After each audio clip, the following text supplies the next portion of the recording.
Welcome to the Foul Play YouTube channel. Why, thank you there, Mr. Kratz.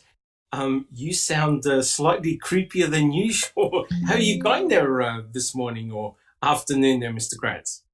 Well, I am a little creepier than normal. I can't help myself. Oh, really? Well, thank you very much for that introduction there, Mr. Kratz, and welcome everyone. It's really great to be here, and thank you so much for joining us.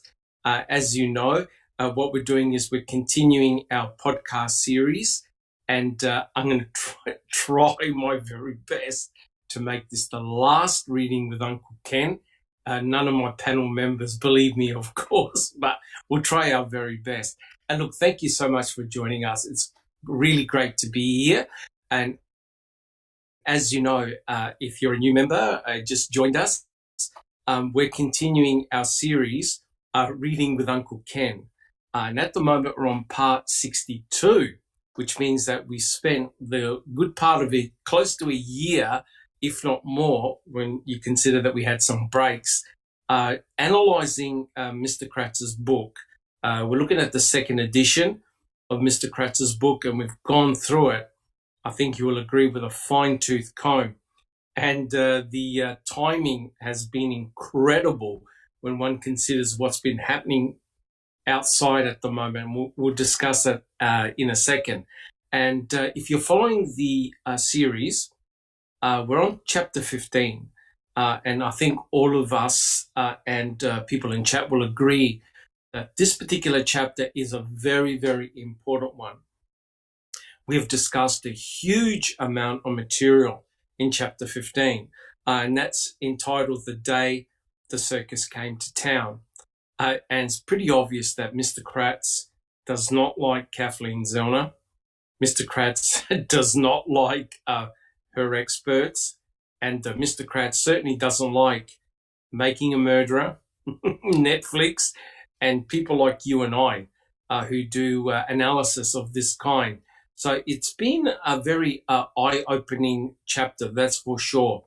And what we're going to try and do is to try and finish this particular chapter today, if possible. And look, guys, welcome. My name is Dr. Silkman, and I'm from the Foul Play team. And I just want to say a big thank you to everyone who's showed up in chat so far. And at the moment, we've got Andy B. We've got Jaznaz Gaming. We've got Crockett Thompson. Welcome, Crockett. Always good to see you here. We have Jason Bennett. We've got Dark Side of the Moon, Pete Moss. We have Angie Dickinson. Thank you so much for coming. We've got Ronald D. Cass. Yes, we've got Ronald. Who else we got? We've got Sherry Lynn Pontillo, and I can assure you, Sherry, that we're not going to talk too much about Johnny Depp and Amber Heard in this particular podcast. We've got Yuriz. We've got brother Yuriz. Always good to see Yuriz. Thank you so much. We have Pete Moss. Who else we got?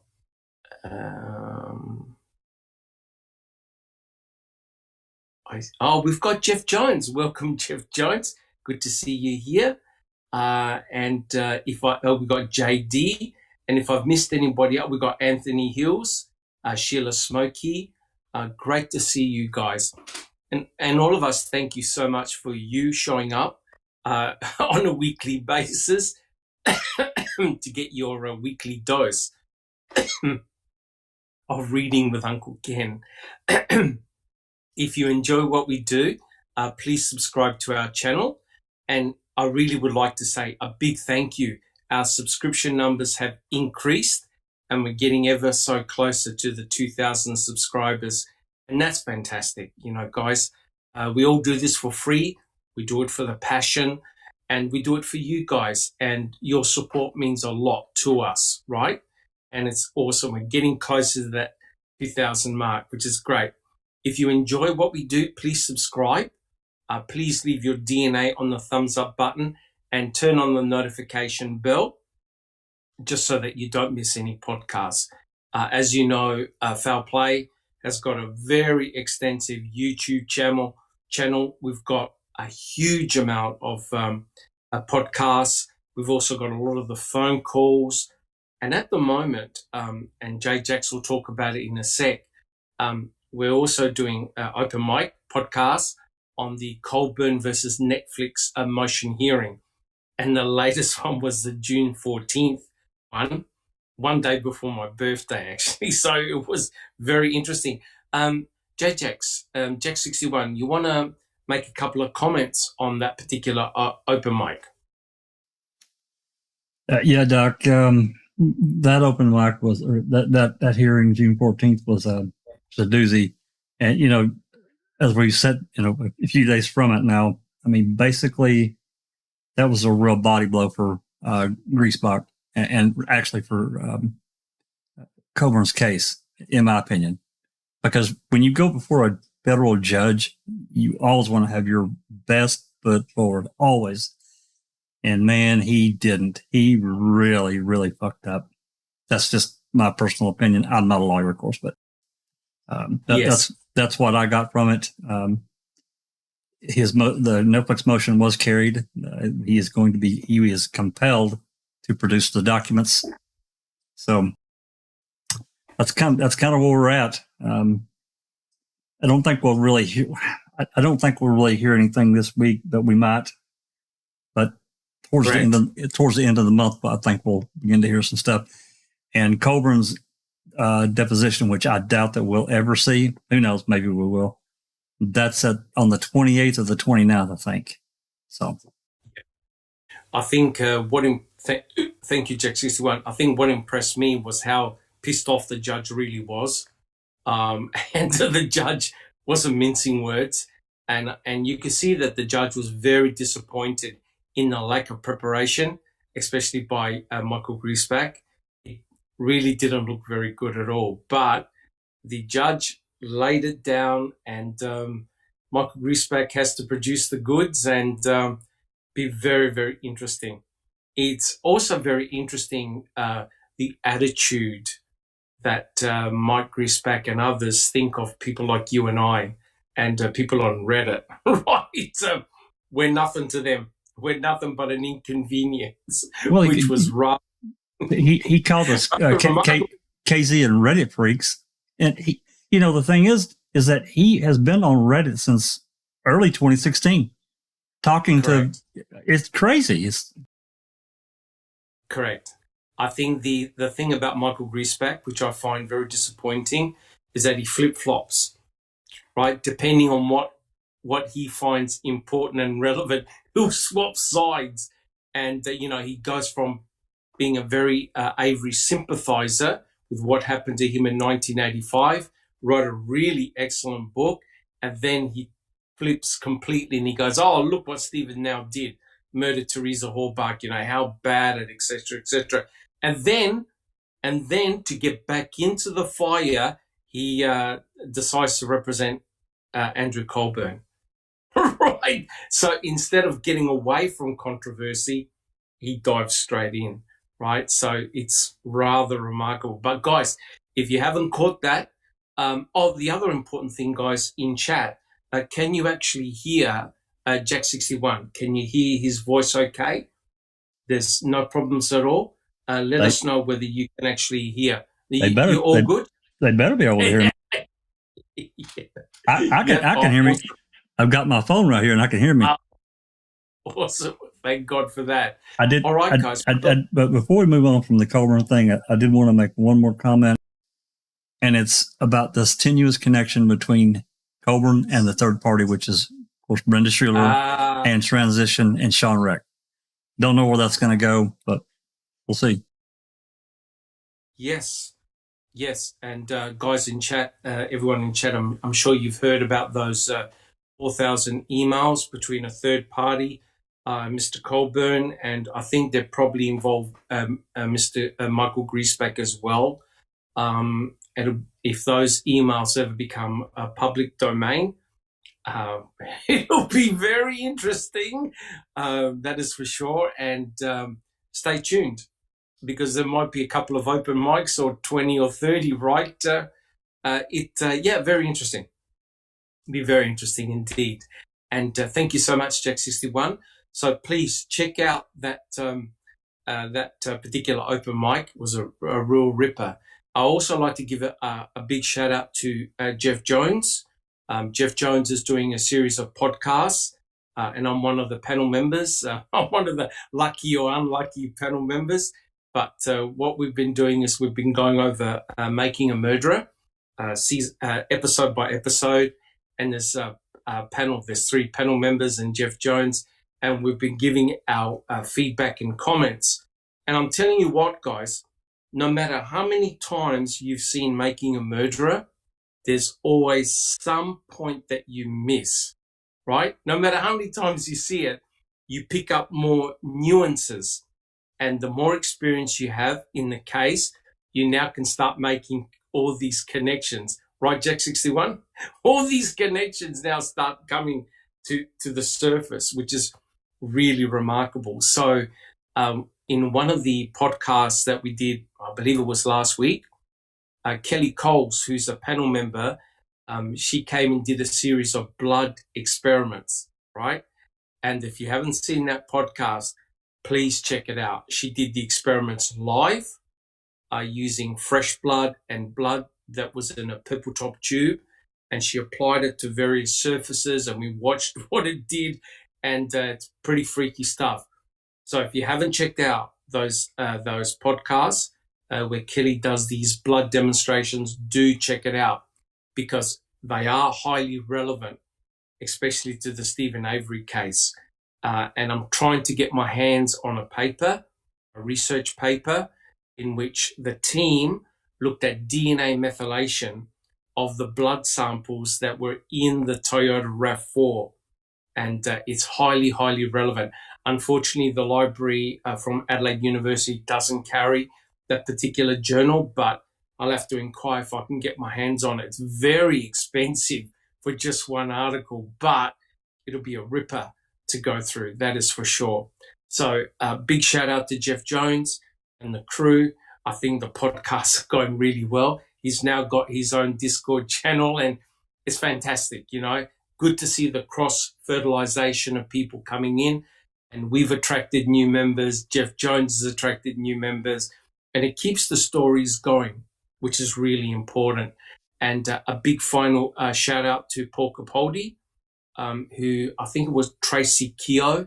He did an interview with Tracy, and she's got a very big website, YouTube channel, all devoted to Brendan Dassey. And they had a really good discussion. I think they're going to do a series of podcasts. And if you want to get pissed off all over again, just talk about Brendan Dassey. It really, really is a shocking situation, guys. And it's just getting so unbearable for that poor kid. He's a man now, of course, but what happened to him is irreconcilable, right? When you think people like Kratz, Fallon, Fassbender, Wiegert, Kaczynski, O'Kelly, they're all involved in Brendan's downfall, which is a terrible thing. Well, look, guys, so a big shout out to Jeff Jones and Paul Capaldi. But, guys, before we start the podcast, I'd like to introduce our esteemed panel. And let's start off with Alice. Good to see you. How are things coming along? Hi, Doc. Hi, everyone in chat. Nice to see you all. Yeah, everything's good, Doc. It's my birthday coming up on Friday, and my big brother has been marvellous, and he's bought me a new PC. So why I'm able to be on camera tonight, because I have a new PC and it actually works. Fantastic. It's great to see you. Great to see you. Hopefully there'll be more of us that'll turn up on camera too as well. So glad to be here. Fantastic. And I've got my foul play t-shirt on as well. So hey, I've got my foul play t-shirt as well. So supporting the team. Awesome. Of course, yeah. Yeah. Thank you so much, Alice, and welcome. Next we have Jack61. Greetings, How everyone. things coming along, Jack? Good. Thanks for coming, everyone. And, Doc said he's going to finish the book today. I laughed at him earlier. I didn't read it in a mean way. But anyway, I do have some news that, and I can't tell you exactly what the news is, but only in the effect that of my FOIA that I have, I got a partial shipment on Friday. Aye, fantastic. Yeah. So I suspect it's going to be, it really should be all but probably 6 or 7 of the CDs that have to be converted, maybe 8, but nonetheless, it's still going to be, 40 plus CDs, much of it new. I mean, a lot of it new. So we'll see, and just briefly, and we'll talk about this more at some other point, but as much information as we got coming our way, I don't think it's fair to us or to anyone out there that we dump everything on the public at large at the same time. To me, I think if we do, we're going to miss something. So it's going to be real. I mean, my plan is to release this in stages, and I don't mean like weeks apart. I mean a few days to get, let everyone kind of go through and look and see what we got. Anyway, Correct. Yeah. Correct. So that's where we're at. No, that's awesome, Jack 61, and you're correct. One of the biggest, if you guys think it's very easy just to go through material on the spot, it's not. You wanna do it justice, right? You want to spend your time. You want to go over the material and go over it very, very carefully, digest it, and then talk about it, rather than just, oh, look what I got. It's unprofessional.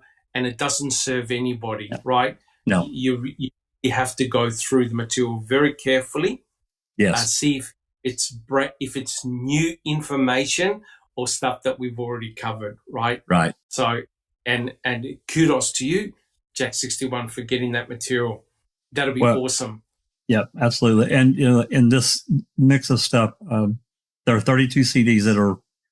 It says Manitowoc radio transmissions. I got them anyway. It's probably stuff we already have. So it was $32. But I wanted to make sure. That, that there wasn't something there that we don't have. So, correct. Even in getting that stuff, and we listen to it, if there's new stuff, then it has to be broken down and converted to a video. That takes time. Correct. And so, correct. Anyway. Correct. Yeah. Thanks. Correct. Yep. So, so guys in chat, please realize that we're not going to hold on to anything juicy or anything like that. We'll definitely present it, but it's got to be done professionally, and it does take time. And hats off to you, Jack 61, for obtaining the FOIA, and also Sunshine Christina for her hard work, and everybody else that gets these FOIAs. You got to do it right. You got to say the right things, or they'll reject it. Right, and Jack 61, Sunshine Christina, Mystic Jinx as well, those that have obtained FOIAs, will tell you it's a long, arduous procedure. You say one wrong word and that's it, end of party. So it's got to be done correctly. But no doubt, if we find new information, it'll be broken down and presented, probably in an open mic discussion where we can talk about it, put it up, and share what we have, which is awesome. So thank you so much, guys. It's awesome. And next we have Susan. How's it going, Susan? It's going great, Doc. Hi, everybody. I got a really nice thank you email today. We all did, from Uncuff the Innocent for our donation to them. They're very happy, and I'm going to post that in the donation room soon, after the podcast. But we sent them $144.72, and we have another $50-some, I think, to send so far. So yeah, they're very, very grateful for the donation. So thank you all that have bought merch. Yes. And help to support their cause. Correct. Look, please, first of all, thank you so much there, Susan. It's rather ironical that you speak so much like Ken Kratz and you do a merch store. Honey. I know. Honey. How do you cope with it, Susan? I don't know how you do. But again, a big thank you, Susan, for your hard work, and also for Zoe as well. Zoe does a lot of the artistic work, and she's extremely talented. And we're very, very fortunate to have Zoe as part of the team. She's, of course, a founding member of Foul Play, and she works a lot behind the scenes. But I've got a shirt. Absolutely. A lot of people have got shirts and mugs, and I've got my coffee mug too with our logo and stuff like that. So, you know, that's Zoe, that's Susan working behind the scenes, and we're so lucky. And it's great because we can give that money to a worthy cause. So, you know, it's not a huge amount, but it's a start. And that's all you guys in chat and also on the panel who have purchased merch. And look, you can see Alice with her shirt, and that's fantastic. Yep, and that is awesome. Anything else, Susan? That's it for now, Doc. Thank you there, Shook. Oh, God.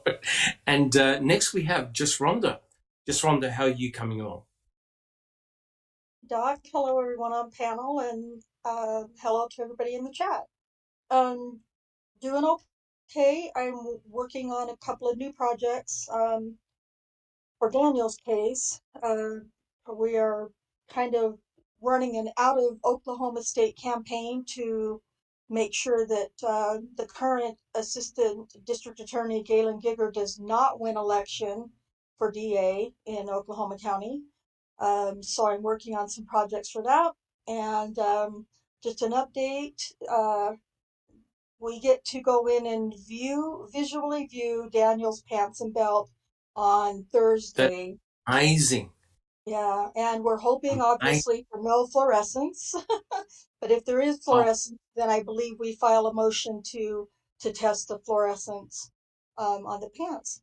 So we're really looking forward to that. That's just like us getting to see the RAV floor, right? Yes, That's like us getting our hands on the RAV floor. Yeah, it really is. Yeah, well, we petitioned, we filed, the motion that was filed was to get the pants, you know, for us to physically test them. And the city said, no. We'll let you come in and view them visually, but you can't touch them, which is bullshit, but you know, whatever is better than nothing. So that's where we're at with that. And that's true. well, yeah, thank you guys all for support.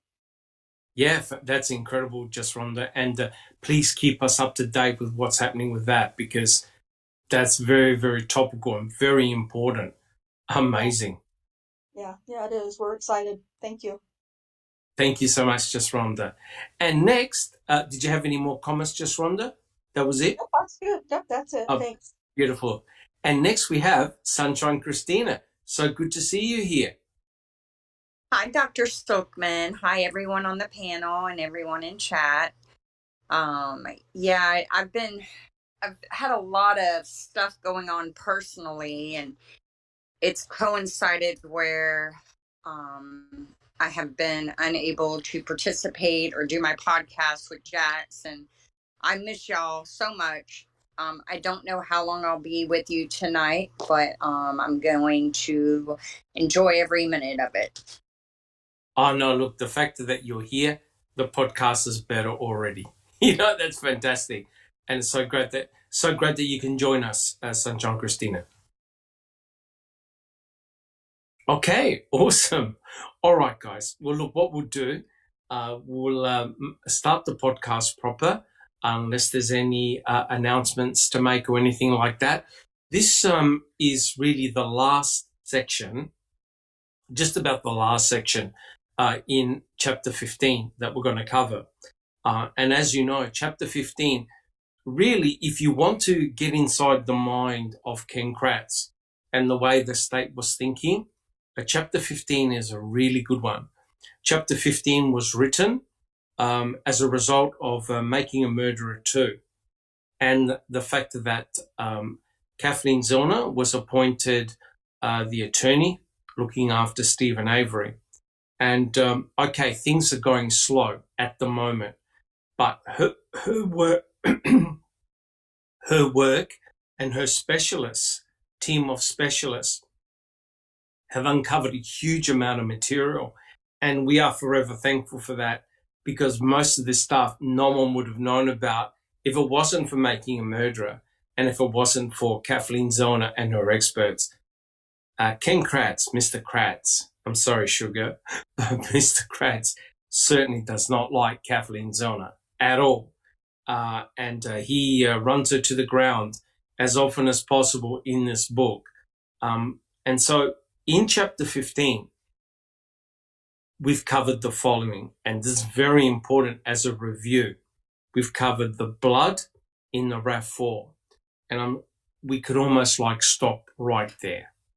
I think most people who have researched this case will tell you that the reason why Stephen Avery is in prison today is because of the presence of his blood in that RAV4 and the presence of his touch DNA on the hood latch, right?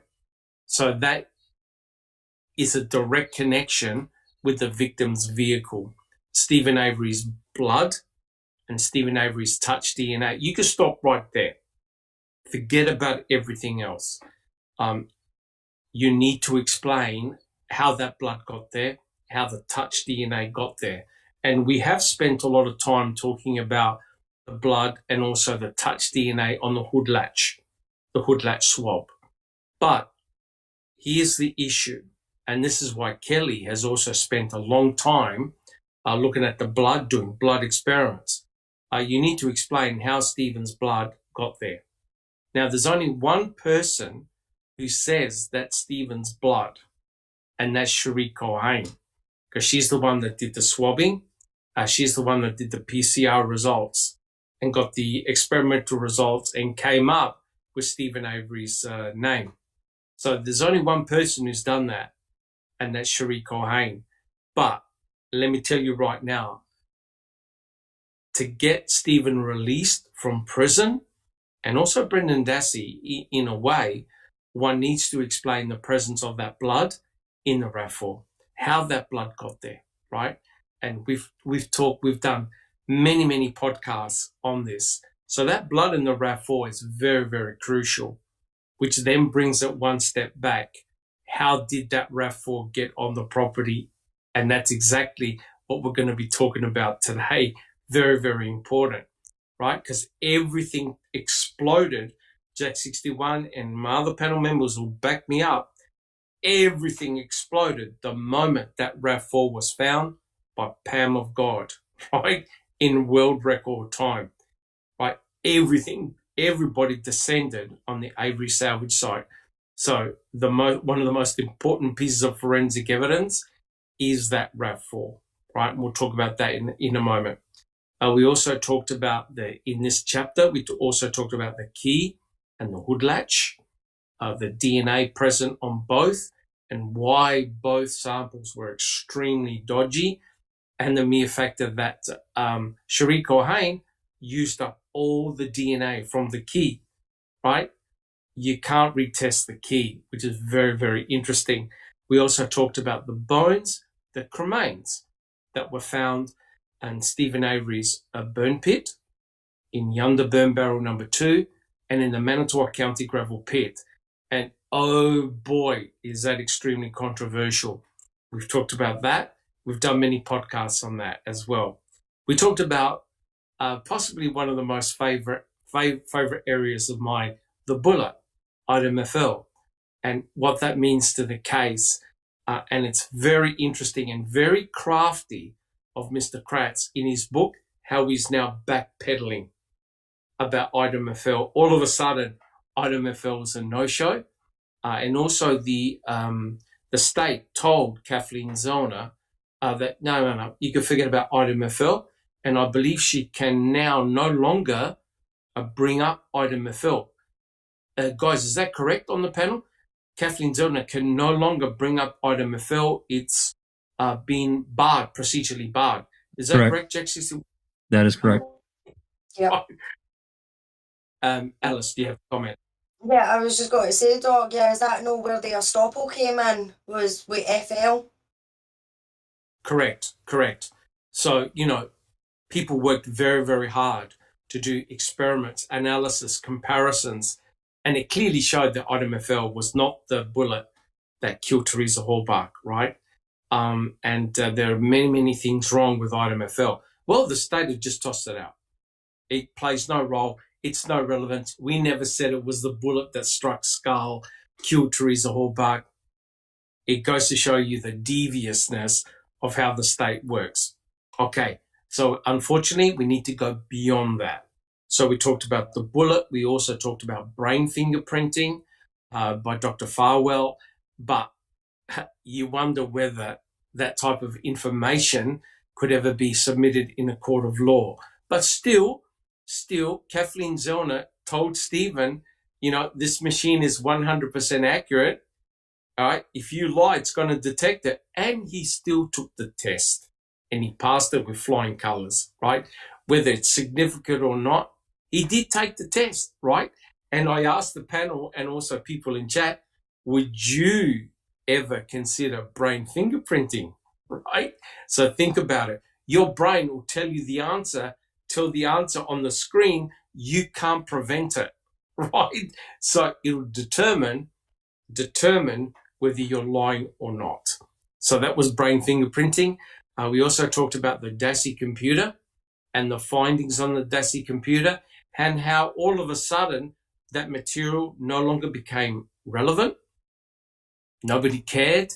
It had no evidentiary value and it just simply disappeared, right? But you could know, I think everyone on the panel would agree that had that information been brought up back in 2007, especially when Bobby Dassey gave his testimony. Now, I'm not saying Bobby Dassey did anything nefarious or anything like that, but it would have, in the minds of the jurors, they would have been thinking, oh, that doesn't look right. Right? There's something not right. And that's all you need, that element of doubt, right? Now, I know Cherie Lim Pontilla is going to blow up, but if you look at the Amber and Depp trial, it's the testimonies of the witnesses. It's the testimonies of the experts that swayed the jury, right? One expert versus another expert. And in Stephen's case, he never had enough experts to counteract what the state were doing. The state had an unlimited supply of experts and money, right? But in the Amber and Depp trial, millions were spent to put forward their case, right? And goes to show that normally who has the most money, who has the most experts, normally can win a case.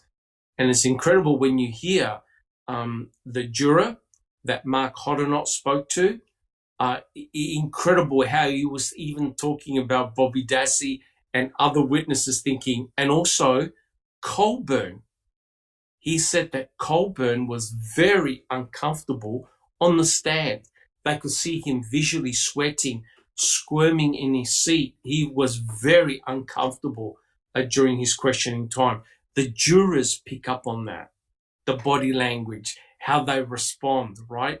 And it's interesting that the jurors mentioned Colburn, Pam of God, and Cherie Cohen, right? Very, very interesting. You think they're not noticing, but they do.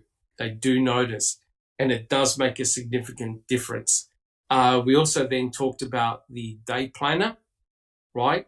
Whether it was nefarious or potentially not nefarious. And look, Ryan Hilligus can clear it all up by just simply talking to Kathleen Zellner, right? And it's, why, if you've got no issues, if you've got no problems, if you have committed no crimes or anything nefarious, just talk to the lady. Talk to her, her team and say, look, this is what happened. And that's it. I found it here. There was nothing nefarious in it. Boom, finished, done, right? Don't leave yourself open. Clear it up, get it out the way. Just like Kathleen Zellner used to think Josh Radont had something to do with the murder of Teresa Halbach, right? Josh Radont lawyered up with his attorneys and spoke to Kathleen Zellner and sorted it out. Kathleen Zellner was convinced he played no role. That's it. End of story. So then we talked about the coroner, which was quite a passionate podcast last week. We finished it off. And it's just such a terrible shame that the coroner wasn't present on the salvage site and other areas of other crime scenes to properly document the cremains, to get a proper idea of the cremains, where they were, have proper documentation, photography, right? All we have now is just a horrible shit show. And to tell you the truth, it's embarrassing, right? You have a murder investigation and no one knows where anything was. And you have to just simply believe, here's a box of bones, trust me, right? And it's terrible. So guys, in the panel and in chat, remember, if you've got questions, is there anyone on the panel who's got any comments or remarks of what we've covered so far in chapter 15? Anybody got any comments?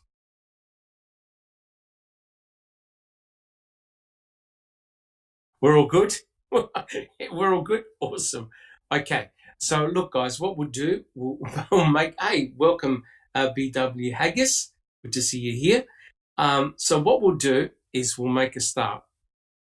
Now, there's no doubt to me, one of the most important pieces of forensic evidence is the Toyota RAV4, right? The victim's vehicle. There's been a humongous amount of discussion. Was there one RAV? Was there two RAVs? Were there three RAVs? Was the RAV blue? Was it green? Countless discussions, but everyone misses the point. The point is, a RAV4 was found on Stephen Avery's property where he works, right? A RAV4 was found there, right? And we can see from the photographs that the actual color was Mystic Teal Mica. It's a blue color, and the color is one of those colors that changes depending on the light conditions. It can go from a green, it actually looks green, to a beautiful blue, depending on the light. And I believe there's only one RAV. Now, that particular RAV that was found by Pam of God on November the 5th, Saturday, November the 5th, is very, very important.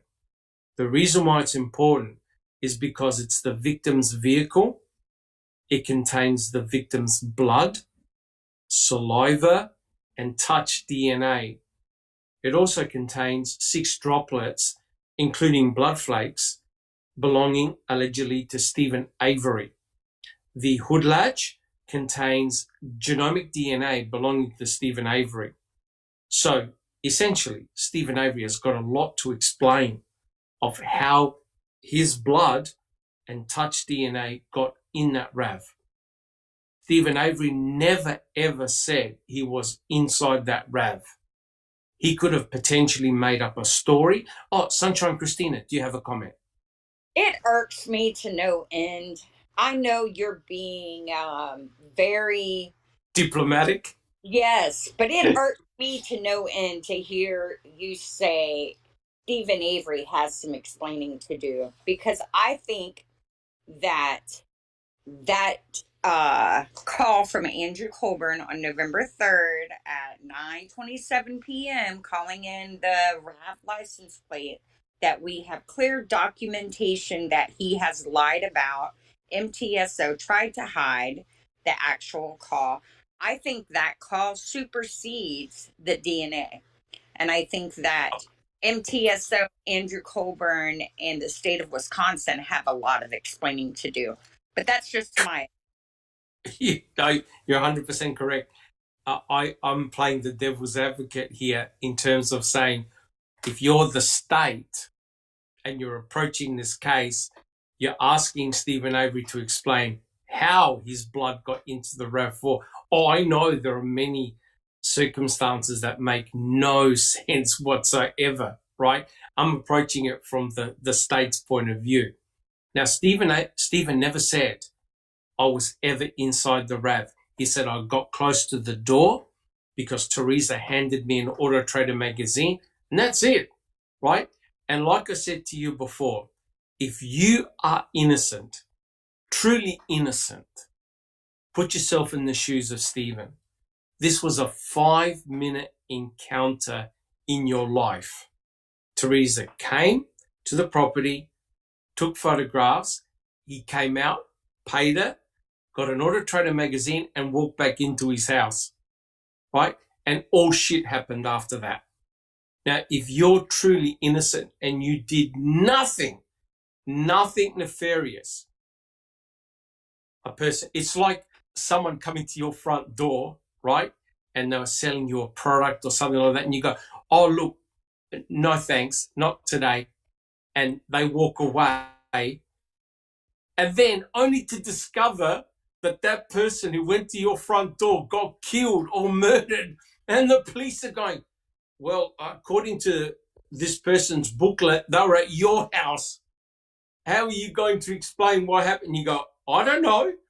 So if Stephen was completely innocent, it represents 5 minutes of his life, 5 to 10 minutes of his life. He's got no idea, right? And he never even gave an excuse, a plausible excuse to say how his blood got into the RAV, how his DNA got onto the hood latch. Never. He never said, oh, look, Teresa tried to start her vehicle. It didn't start. And because I work with cars, I said, look, no worries, love. Step out of the car. I'll try, touching certain things and see if I could get it to start. Oh, I didn't turn over. I went underneath the hood just to check the battery, et cetera, et cetera. He said none of that. He never gave any excuses at all. He said, I've never been inside that RAV. Bobby Dassey said, I've never been inside that RAV or anywhere near that RAV, right? But the big issue is that according to Cherie Cohen, his blood is in that RAV. His touch DNA is on the hood latch. Sunshine Christina. You're going to get upset, I can tell. Well, no, I honestly think that if you were to put Teresa Halbach and 9 other physically same characteristic women in a lineup, I doubt Stephen or Brendan could pick out Teresa if she was here to participate in the lineup. They literally, like, Brendan never met her at all, and Stephen's very little time with her, and he's not an observant person. No, he's not. Yeah, and it's so sad. And another thing that bugs me, Stephen has more faith in the justice system than all of us combined, right? Because he stays positive, he stays believing he will be free, and he's been wrongfully convicted twice. And I think, he deserves mad respect for that because he believes in the justice system, whereas I'm pretty jaded about it by now. And that's an admirable quality. Correct. 100% correct.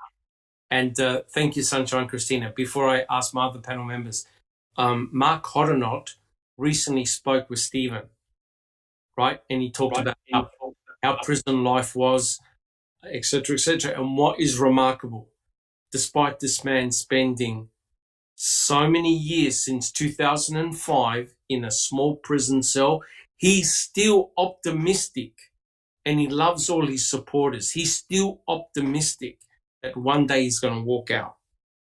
And that's phenomenal. None of us have got anything to complain about. Trust me, we have bad days. This man has spent more than 35 years in a small prison cell, right? No one can fathom that. Alice, do you have a comment? Thank you. It's Crockett Thompson in chat. Hi, Crockett. Thanks for joining us. He says he did, Doc. He said he was told cops planted it on the 9th. Correct. Yes, he got a lot of blood out of me. Was another fake Crockett Thompson, is what Stephen Correct. says. Correct. 100% correct. That when the investigators, Fassbender and Wiegert, spoke to him on November the 9th, he told him about, I think it was Weber. I forgot the lady's first, Tammy. I think it was Tammy Weber, who mentioned the fact that, someone told her the cops planted the RAV4. The demeanor in Wiegert completely changed. Remember, they all went out of the room and they came back in and they dumped it all on him. Boom. You did this. You did this. You did that. The whole demeanor changed because now the planting scenario started to have legs. And that worried the police. That worried the investigators big, big time. Crockett is 100% correct. He told him, he said, they took a lot of blood out of me, right? Which is true. They did take blood out of Stephen. And he heard a rumor that the police had planted the RAV4 onto the property. And then you've got the incidents of November the 3rd and November the 4th when the boys saw the lights, the car lights on the property at night time. And that was suspicious as well. And all of a sudden on November the 5th, bang, the RAV4 is found. Jack 61. I think Thank you, Crockett. Yeah, I think we'd be really remiss if we don't. I put this photo up behind me up for a reason, Cuss Road, and we can't leave it out because Kratz really tried to bury it in every, and so did law enforcement. And I get into these discussions on Reddit, people saying, "Oh, you're just a bunch of conspiracy theorists," and we really don't want to. We don't really want to be that at all. We just want to explain. No. We don't. No. We want this shit like this explained. How it could happen. I mean, how do you have this massive police presence like they did for pretty much the entire day? For Pete Mossback. Yeah, but we clearly, we know that they found more than that. And then that was on the 7th. And then all of a sudden on the 8th, they found bones over in the burn pit. Well, you've been there for 3 fucking days. Where have you been this whole time? Reese was back there Trooper Reese was back there in the backyard on the 6th. He didn't see anything. Yeah. He didn't smell anything. He didn't smell a damn thing either. Yes. So, this book, as much as, he may have wanted to get off his chest, he sure dropped the duty on this right here because there's something massive happening right there. Oh, no question. There's no question. Everything, the crux of the murder or elements of the murder took place right where you are there, Jack 61. There's no doubt. And the fact that you had, I think, was it Sunshine Christina who got those documents? The disturbed earth, unfiled warrant.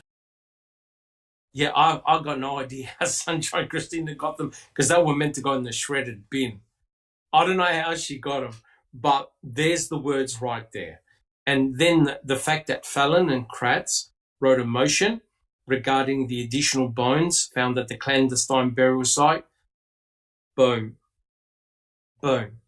And, it goes to show that I'm sure the investigators couldn't get it to work with cremains being found there and trying to pin it on Stephen. It wouldn't work.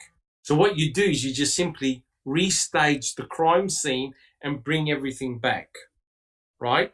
But the important point, guys, is the RAV4, the finding of the RAV4. It was found on the property. It wasn't found on the other side of the berm in the quarry. It was found in the salvage yard. That's all they needed for probable cause. And then everyone went down there, right? Everyone went down there. Now, what is disgusting, and we've talked about this, and this is the following, and I'm glad that you brought up Cuss Road because during the November the 9th interrogation of Stephen, Fassbender and Wiegert told him where the RAV came from. Am I correct or am I not correct? They said to him, the RAV4 came from the freaking deer camp. near Cuss Road. And they said that we know how that RAV4 got on your property, Stephen. It came from at the quarry, from the quarry. And you know how we know that, Stephen? We followed the dog tracks, right? And then months later, to their horror, Brendan Dassey, 16 years old, say, yeah, me and my uncle, we drove it from Stephen's garage. We drove it past my mum's place. We drove it past Mama Avery's place, and we drove it past Chucky's place, and we went to the pit area, which is the complete freaking opposite to what Fassbender and we get told, Stephen. And you know what? The dogs don't lie. The dog tracks are from the quarry. They are from the deer camp, and they go all the way to where the RAV4 is. There are no dog tracks, significant dog tracks the other way where Brendan Dassey said they drove Teresa. Think about it. You've got fresh blood in that RAV. The scent would have been phenomenal for a scent or a cadaver dog. No, all the dogs were where you are, Jack 61. There was a lot of dog tracks in the quarries, at Cuss Road, scent, cadaver dogs, right? And even in that search warrant, they mentioned the cadaver and scent dogs and the implications of what those dog tracks meant. Those guys buried it. They didn't want you or people in chat to know about it. They deep-sixed it. And to their horror, it's now surfaced again, right? And again, through fantastic effort of Sunshine Christina, Jack 61, other people who've done FOIAs, it's there in black and white. And Mark Wiegert retires early. I reckon it's because you, Jack 61, you're asking too many FOIAs. So, you know, the point, I know I make light of this situation, but we all know that the finding of the RAV4 makes no freaking sense whatsoever, right? The investigators went over Stephen's garage and trailer countless times.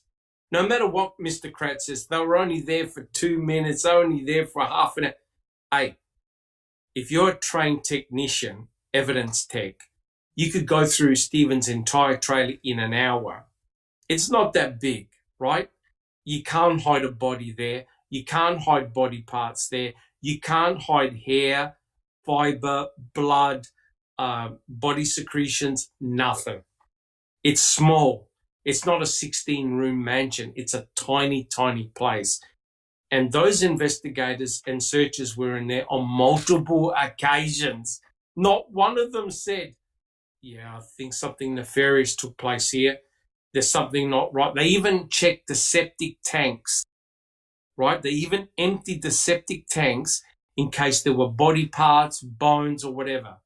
They found nothing, right?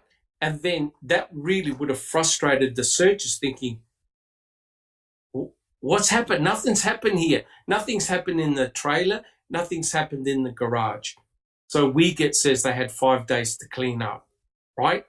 So would you, I asked my members of the panel and people in chat, would you meticulously clean your bedroom, your garage, and leave the fucking RAV4 out in the open with your blood and the decedent's blood in the RAV4 out in the open where any member of his family or public can easily walk upon and say, what the hell's that newish car doing right there?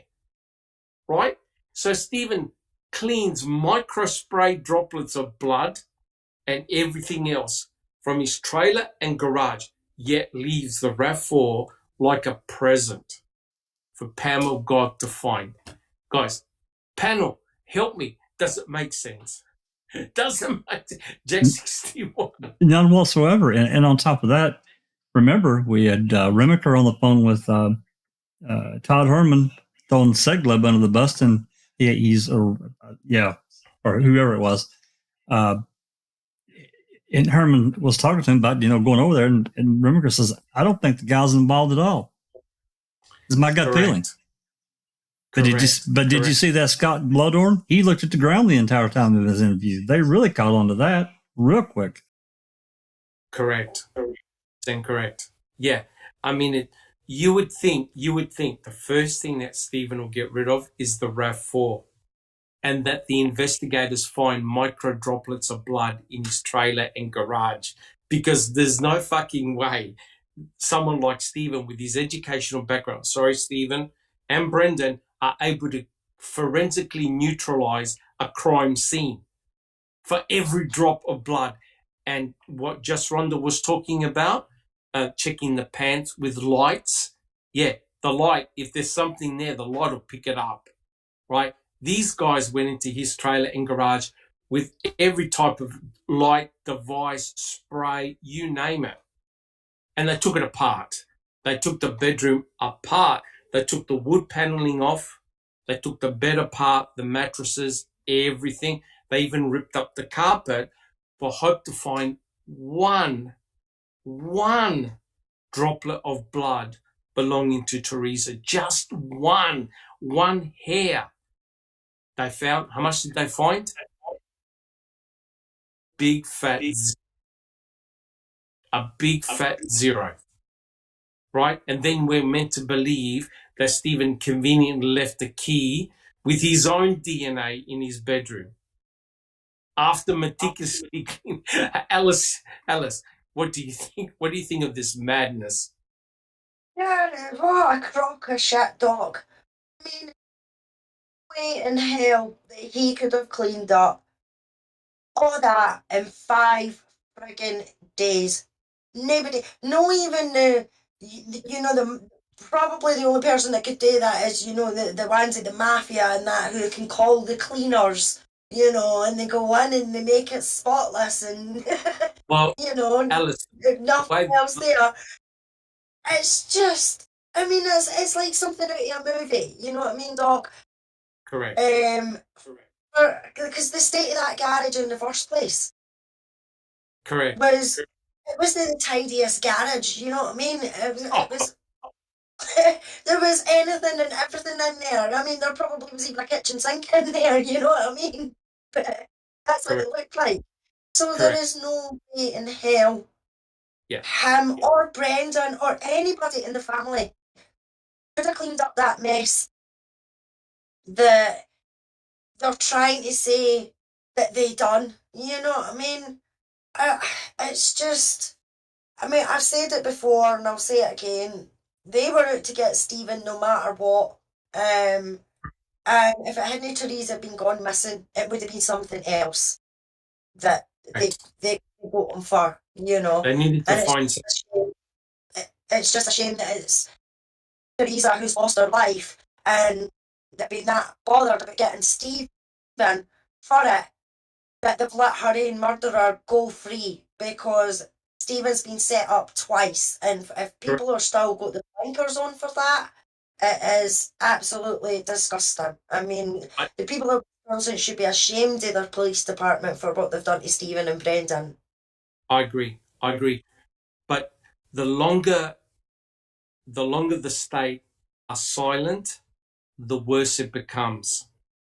Right? The longer that the state do not want Kathleen Zellner anywhere involved in the picture, the worse it looks. The same thing with poor Brendan Dassey, right? Governor Evers, I think, can pardon him, but they're not interested because they can never admit a mistake. The only way those two boys can be free is if they do an Alfred plea and say, I committed the crime. I'm not saying I did it, but they have to admit to the crime. So the state goes, yep, they admitted to the crime. We were correct. We'll let you free. There's no way that's going to happen, Doc. No way in hell is Stephen or Brendan going to take an Alfred plea. He didn't do it for the 18 years that he was in before. Correct. or anything like that. He protested his innocence. So he spent all that time there.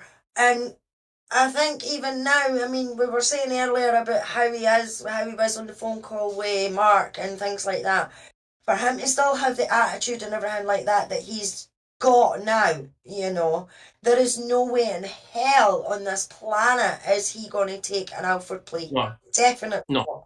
He would rather wait until Kathleen Zellner proves his innocence than admit to something that he's never done, you know, and that's my opinion, and I think quite a few of the members on the panel and in chat would think the same. Correct. But, you know, at the end of the day, why must you pay the ultimate price for the mistakes of the state and bias of the state? Why must you die in prison, an old man and a 16-year-old kid who knows nothing better, to die in prison for something that the state did to him and to Stephen, right? It's madness, the madness of not seeing the logic or illogic behind what they've accused him for, right? Remember, in 1985, they were all convinced Stephen had sexually assaulted Penny Bernstein, without a doubt, without a shadow of a doubt. And Kacerik wrote all these letters, right, to influential people saying, never let him out. He's a danger. He's a danger.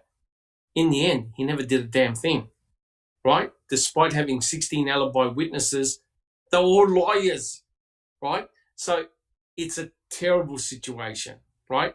So let's get back.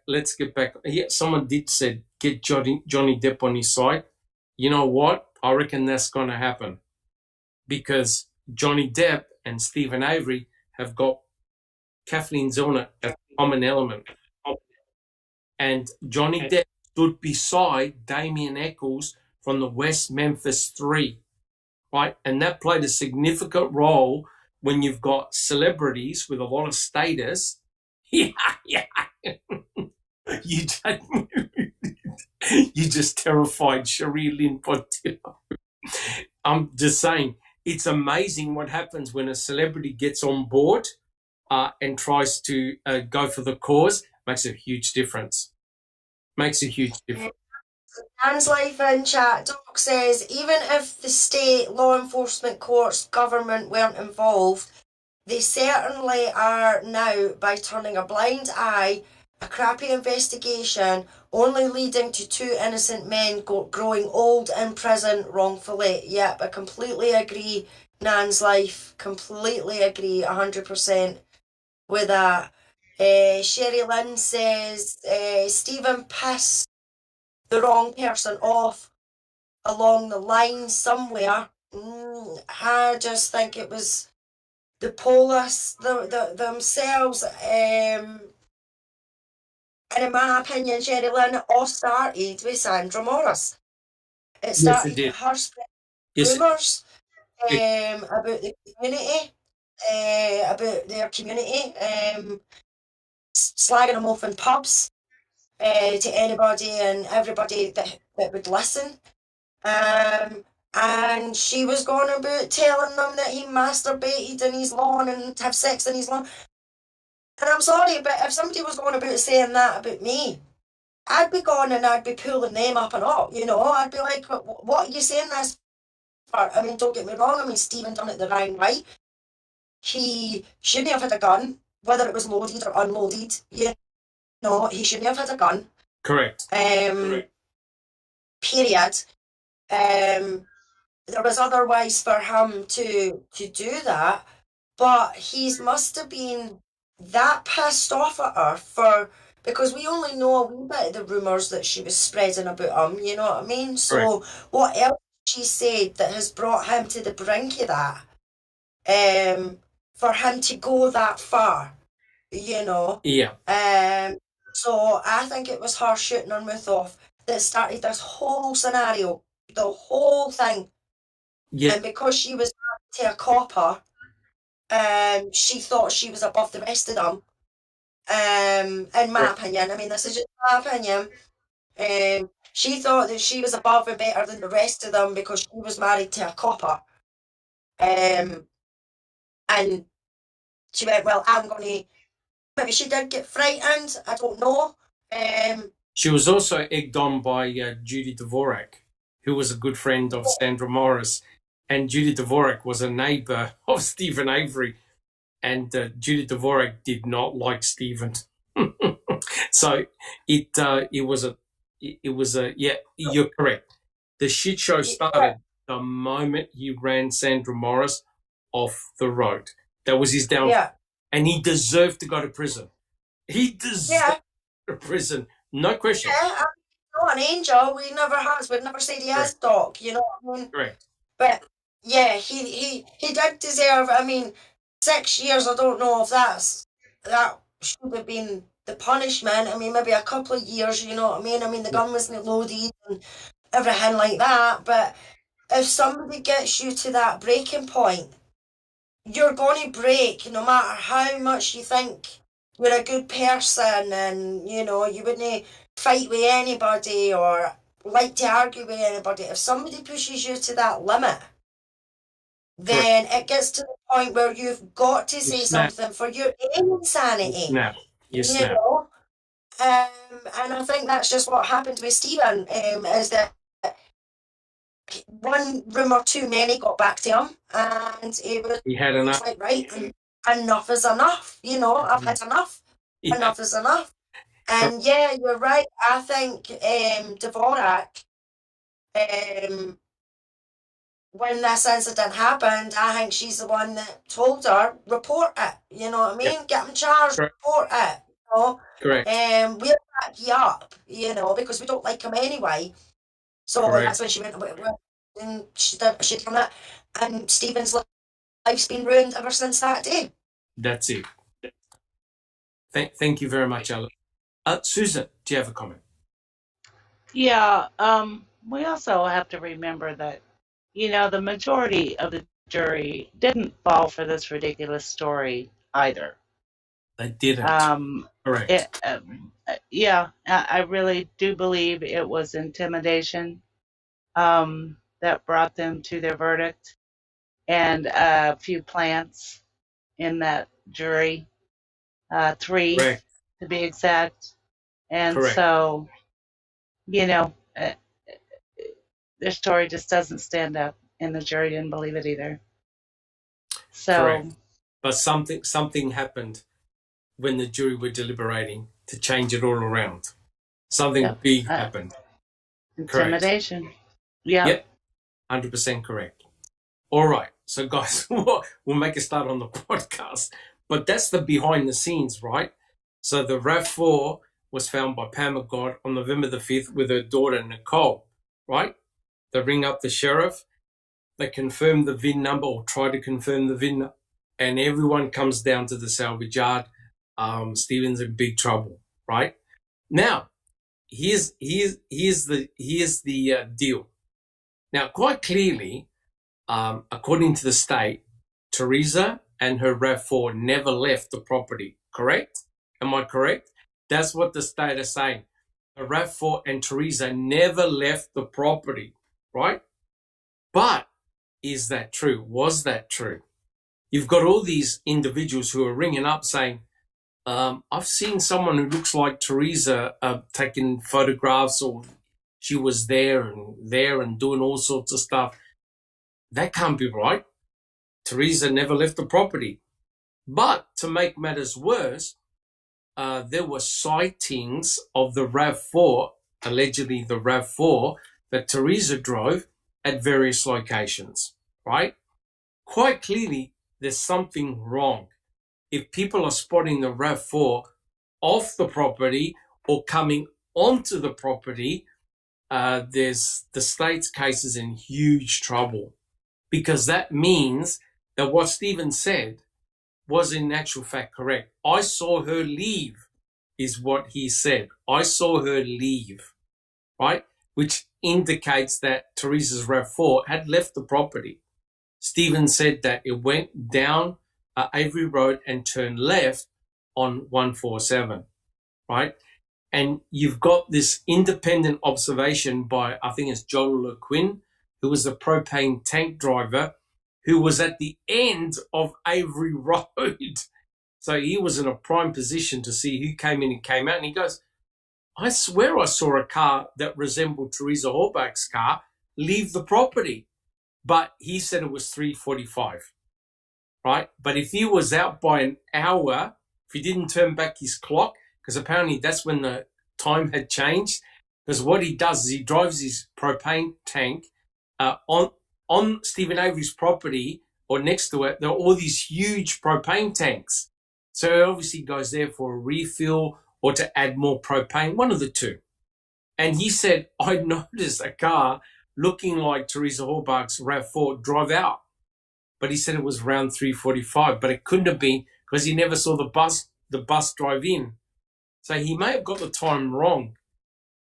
But this one observation is very, very interesting. So I'll read it out. Now, this is Colburn at Senex, right? So now you know that Colburn has been implicated in more shenanigans. But to be fair, as we'll discuss, he may not have been there. But it makes the matters worse, not better. Trust me. So here's what Mr. Kratz said. I quote, after watching MAM 1, a guy, Kevin Ramlow, comes forward in episode 9 of MAM 2 saying he witnessed a uniformed cop in the Senex station in Mishicot on Friday, November the 4th. He recalls telling the cop about a parked car he saw near the bridge. Then the car was gone. He recognized Andy Colburn as the officer he spoke with on November the 4th. The upshot, supposedly, is that this witness bolsters the crazy theory that Andy Colburn obtained possession of the victim's SUV before it was discovered at the Avery salvage yard on Saturday, November the 5th, right? So the question to the panel is this, and I'm going to put up a series of slides. We're going to go through this very carefully because it is very important. The question to the panel is this. Where did Kevin Ramlow ever imply that Colburn was in possession of Teresa's RAV4? Who would like to answer that one? So if you look at the story, Kevin Ramlow sees the RAV4 at a location, goes into the Senex station, sees a cop who he thought was Andrew Colburn and says, you see that missing girl's poster with the car? I think I've seen it up the road. It's around the turnaround. That's it. Where did he insinuate that Colburn was ever in possession of the RAV? Who would like to answer that one? Who would like to have a go? Jack 61. I can't really think of any place that he did that. I'm racking my brain, but I'm not seeing it. No, not at all. It's like you observe a car crash and you tell a police officer, oh, look, I saw a car accident down the road, and that's it. You're not insinuating that the police officer was involved in the car crash. So where in the hell did it insinuate that Andrew Colburn was in possession of Teresa's RAV4? Guys, anybody else on the panel have got an answer to that? Everyone is speechless. And Sunshine Christina. He never insinuated Andrew Colburn had possession of the RAV4. They are the ones that became defensive when he shared what the interaction he had with them. He just simply said he notified him or an officer who looked a lot like him about the location of the RAV4. Correct. So do you think Mr. Kratz is embellishing the statement by Kevin Ramlow? Big time. A bit, just a bit. Just a little bit. Susan, did you have a comment? No, sorry. But All good? I was going to mention, let's see, who was it? Oh, Anthony Hills mentioned when he texted Scott Taddock and thought that it was Colburn after he saw him on MAM, but he never said that Colburn was in possession of the RAV. That's correct. That's correct. So thank you so much, Susan. So what we'll do, we're going to go over a series of slides in MAM, and just to build up this story a little bit.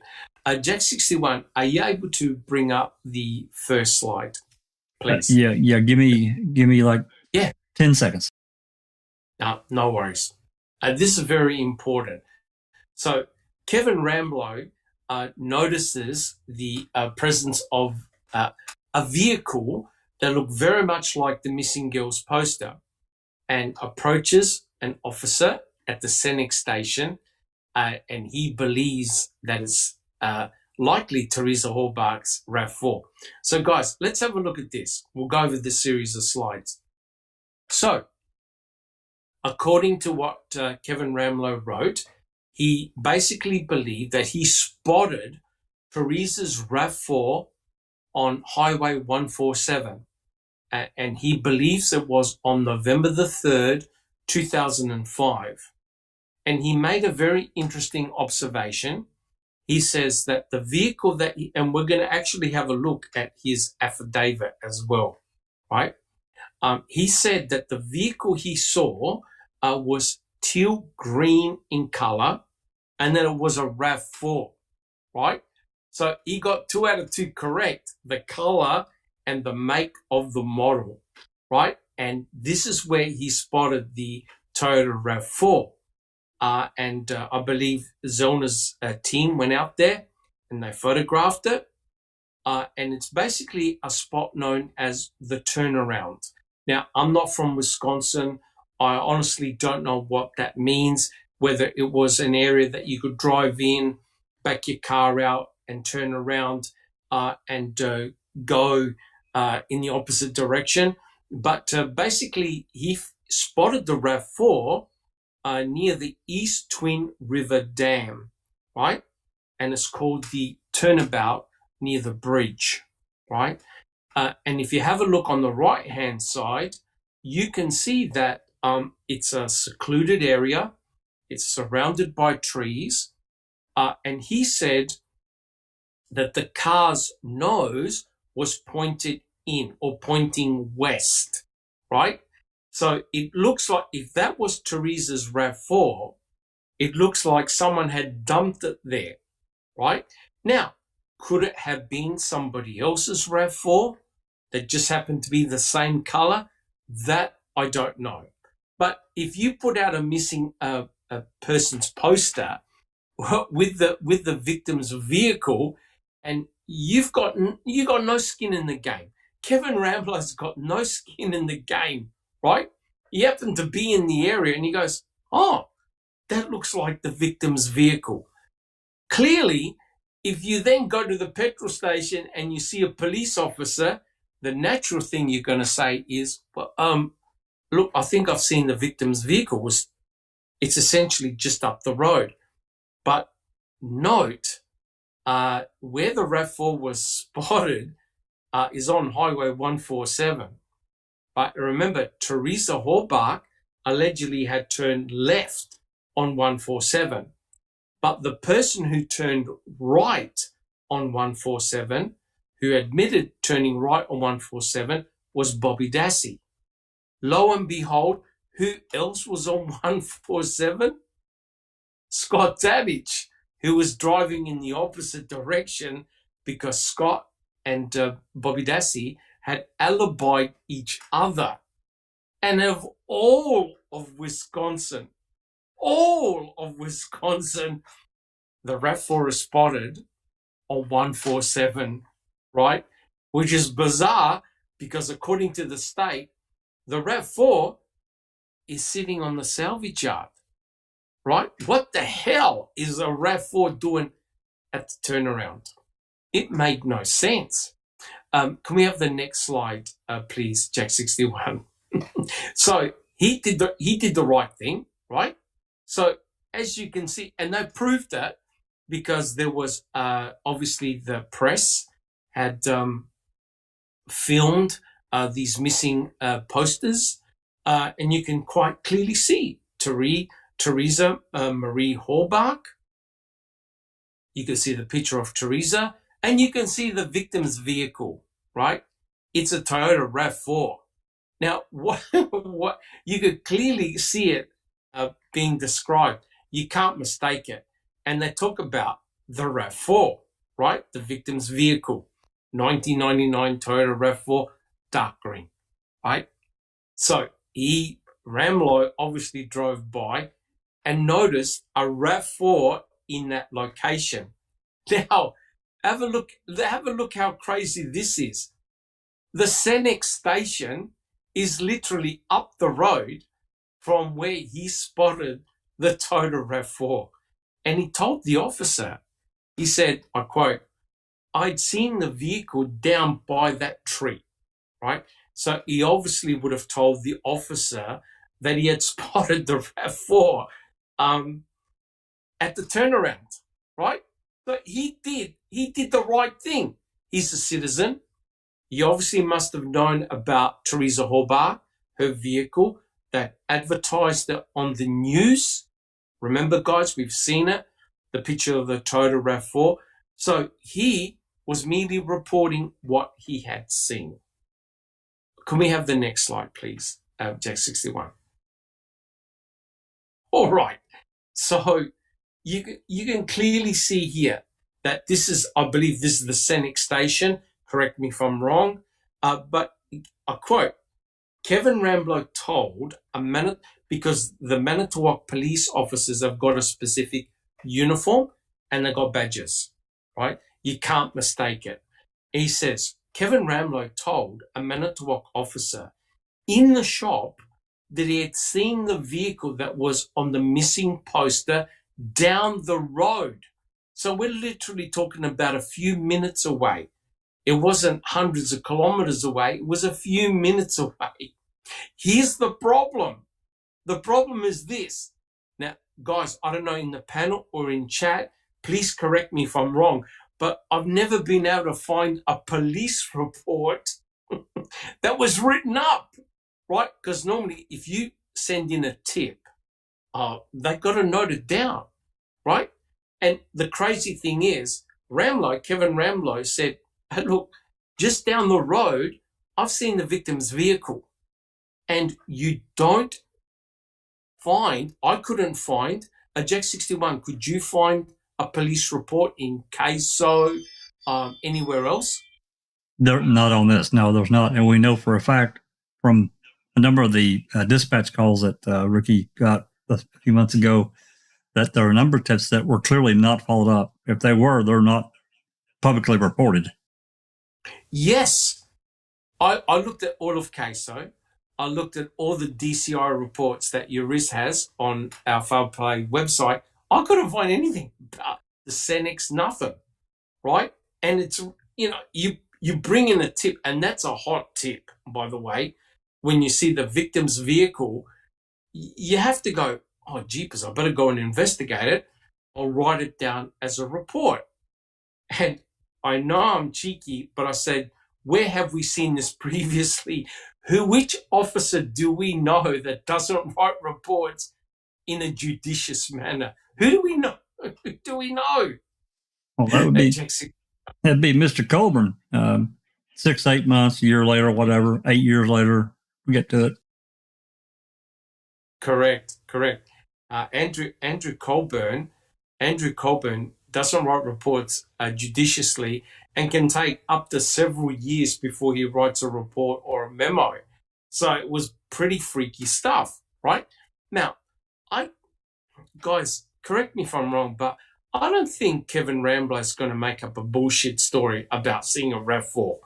He's got no skin in the game. He hasn't seen the victim. He saw a vehicle that resembles the Toyota RAV4, and he reported it, right? What? It's a missing person. Why is he going to lie about something like that?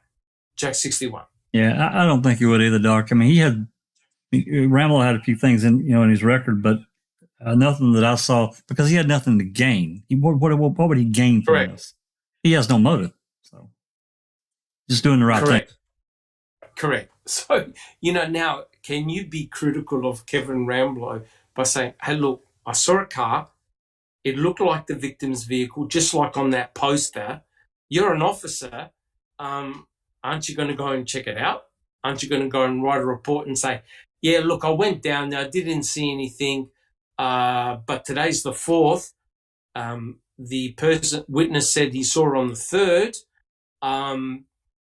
Hello. But you see, do you want that in evidence? Do you want that in evidence? Alice? No chance. They didn't want that in evidence because it was on Stephen's property. That's correct. That's why they've seen this abandoned vehicle. They've got the missing persons report, and this is them now trying to figure out, right, how can we get this onto Stephen's property?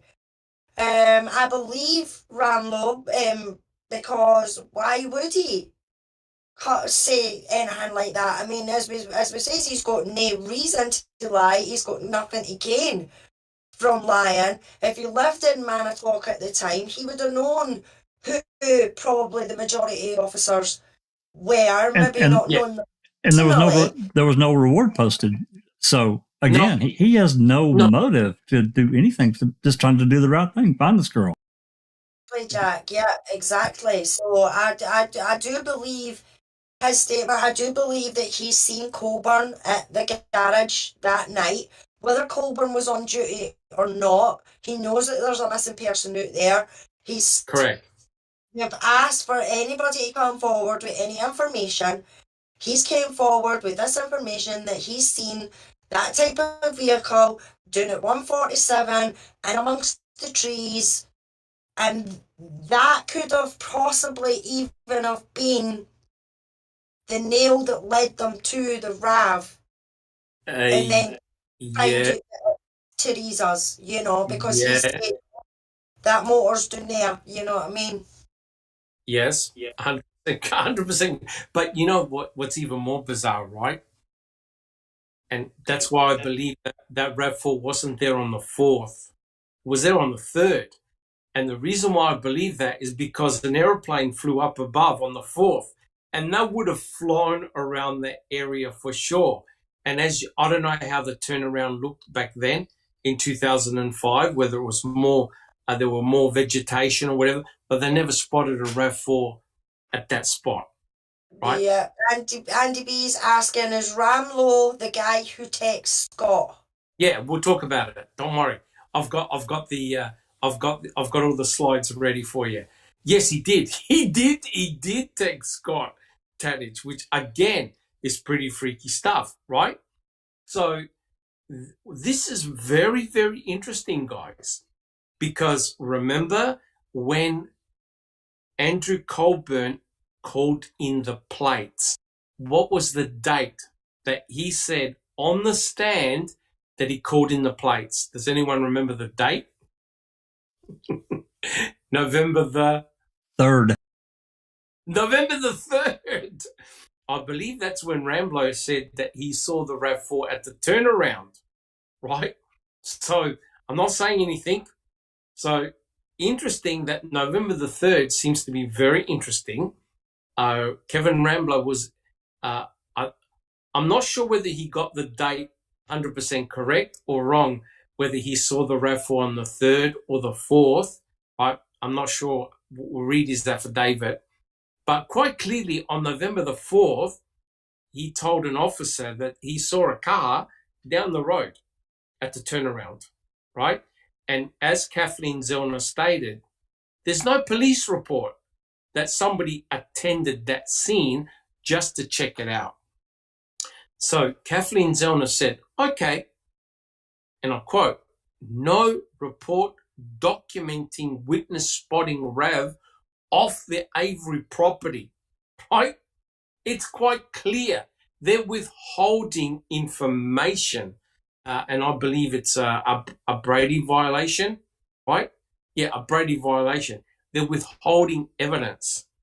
Now, quite clearly, guys, tell me, would have this been favourable for Stephen had that RAV4 actually been at the turnaround? Yes or no? Would have that information, if a police report was written and said, oh yeah, we did find the victim's vehicle at the turnaround, would have that been favourable to Stephen? Yes or no? Jack 61. Absolutely. Yeah, absolutely. Thank you. Alice, would have Yes. that been? Yep. Okay. Susan, would that have been a favourable observation for Stephen? Yes. Yep. Thank you. Just Rhonda. Yes, but I'm ever negative, and I think they would have still found a way to twist it, and they would have made it something else to Yes. convict him at trial. Good point. Good point. But it would have added an element of doubt, right? Because if the car was off the property, you now have to start shaking your head and thinking, how the hell did it get there? Right? Right? Because the state is saying that Teresa was attacked on the property. She was pinned to the bed on the property. Her RAV4 was in Stephen Avery's garage on the property, and they drove it to the pit, according to Brendan. What the hell is Teresa's RAV4 doing at the turnaround on 147? It makes no difference. Sunshine Christina, would that have been favourable to Stephen had that car been off the property? Of course it would have been, because then it would have lined up with all the other stuff that they also hid. You know, the bones on the 80-acre property owned by Manitowoc County, and all of that. The dog tracks, the Cusford burial site, all of those things would have come into play. Correct. Everything would have strengthened each other, right? So if you're law enforcement, you don't want a definitive sighting of that RAV4 anywhere but the salvage yard, right? Because that's going to destroy your hypothesis that the RAV4 never left the property. And yet, here's Fassbender and we get telling Stephen where the RAV4 came from, the quarry, the deer camp, right? So it already was off the property. So I'm just at a total loss, right? So Kevin Ramlow reports this to the police, to an officer. No report has been written. I looked, I checked. I couldn't find anything. Maybe Andrew Colburn is still trying to write that report.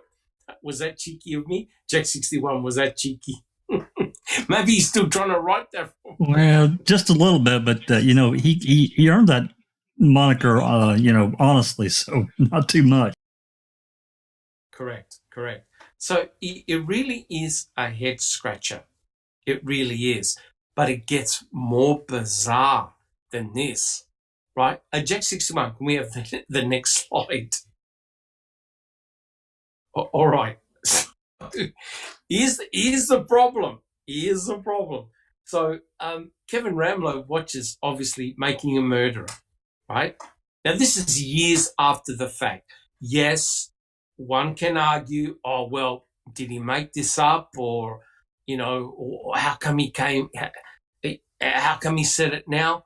But, I mean, if you're Kevin Ramlow, you would have expected, all jokes aside, you would have expected the police to have checked it, right? If you're Kevin Ramlow and you hear nothing back, you'll assume, okay, they obviously didn't find anything.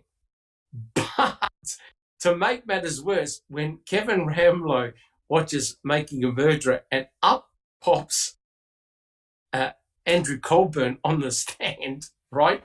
Kevin Ramlow goes, I quote, I realized that was the guy that I told about her car. Oh, no. So now you've got another incident whereby a witness is pointing a finger at Colburn, right? So he was in enough trouble with the plates. But now you've got another witness saying, wait a minute, I saw that officer. I told him about the RAV4 at the turnaround. And it's amazing. And I know this is hard. But Dean Strang asked Andrew Colburn on the stand directly, and I quote, were you looking at these plates when you called them in? No, sir. Right? And remember what Mark Hoddenot said when he, I think it was Mailer, when he spoke to Mailer, the juror, he said Andrew Colburn was sweating and very fidgety and nervous on the stand. I tell you what, you would be too. Jack 61. Again, and on this slide here, and you think about what he's saying here now, I'm unaware of any motive that he would do this. He's not going to get any money. He's not going to get 15 minutes of fame. He's not going to write a book. So again, there's no motive involved here. And that from that standpoint, it kind of tends to tell me that he's probably being truthful. I can't say that with 100% accuracy, but that's just an observation. Correct. And, Cherie Lynn Pontillo in chat says, textbook lying. Right now, it's terrible to accuse someone of lying, but oh my God, Andrew Colburn has been implicated in so many things all over the place, and it gets worse and worse and worse. Now, correct me if I'm wrong. Part of the defamation, Jack 61, has got nothing to do with MAM 1, what happened in MAM 1, because I think the statute of limitations had run out, but it's got something to do with MAM 2. Correct. Is that correct? Well, no. There is. I'm pretty sure that there's at least parts of what happened in MAM 1 because the statute didn't run out until the 18th or 19th. Okay. When's your birthday, Susan? The 18th. So they had until the 18th, December 18th, 2018. So I think they filed just right around that time. So, yeah, I think there's elements that were certainly involved from MAM 1. Right. But you have to admit, this is another incident that potentially can make Andrew Colburn look bad, correct? Oh, absolutely. Yeah. So if he was the police officer, he didn't act on it. He didn't write a report on it. Susan, do you have a comment? Oh, I was just going to say that, remember Brenda Schuler said there are tons of clever edits in MAM to make him look bad. Mm-hmm. Yeah, I'd like to see all of those. Well, the thing is that, all jokes aside, we've seen Making a Murderer. We've also read every testimony. We've done it. We've read it all. And the intent of what the attorneys were questioning Colburn about did not change. Making a Murderer may have edited out some ramblings involving Ken Kratz, because you know how Ken Kratz interjects. But the nature of the narrative. What are you talking about? That's right. What are you doing? The nature of the conversation exchange did not change, right? He was asked, were you there? Did you see the RAV4? Did you see the number plates? Right? The nature of the questioning did not, the intent was exactly the same. I know Kratz in his book showed, oh, look, this is what was actually said during the trial. This is what the filmmaker showed. But the intent was the same, right? He was asked, bang, were you there? Were you there? Right? Were you watching the number plates? Was the RAV4 in front of you? So I think it's going to be a baseless and fruitless answer. In every documentary I've seen, they're always editing, right? Because you can't show 12 hours of footage in one day and no one will watch it. Alice, do you have a comment? Yeah, I mean, whether Colburn made himself look bad. No, the documentary made him look bad. You know what I mean? I He made agree. himself look bad. Yep. No, in my opinion, no pushing when he got the phone call about Gregory Allen and about Stephen being the wrong person in jail. No pushing that fact. And then writing reports 8 years after the fact as well. Supposedly being one of friends with the Averys and everything like that, but Yes. then go and set them up the way he set them up. You know what I mean? It's just, he made himself look bad. Nobody else. You know, the same as Kratz made himself look bad, and Correct. Fassbender and Wiegert made themselves look bad. You know what I mean? Yes, there's always editing in a documentary. You're right, Doc. There's always editing in everything. Adverts, you know what I mean? Writing letters, documents, things like that. There's edits and things like that. It happens. But for him to say that only this documentary is the thing that made him look bad or is defaming him is a load of nonsense, because it's him himself and his actions that make him look bad. You're 100% correct, and I think the judge is going to consider that, right? The judge obviously would have gone through all the trial transcripts and everything like that, and he would have looked at making a murderer, right? And you're 100% correct. Whether you're guilty or not guilty, you can make yourself look bad. That's the nature of the beast. You yourself can make yourself look good or bad. That's what happens, right? We've seen it so often. Jack 61. Yeah, just briefly on the lawsuit. I remember one of the emails, and I can't remember who wrote it. It was Griesbach or Brenda, but they were talking about humanizing, having Sean Reck was going to humanize Colburn. So you have to extrapolate from that. I kind of have to move backwards and say, okay, they showed him in Making a Murderer as a police officer, but they weren't really there to show him, going grocery shopping or going out to the Avery salvage yard to pick up car parts, because he restores old cars, classic cars. That wasn't their function. I guess they could have done it, but that really wasn't why they were there and shooting that documentary. So,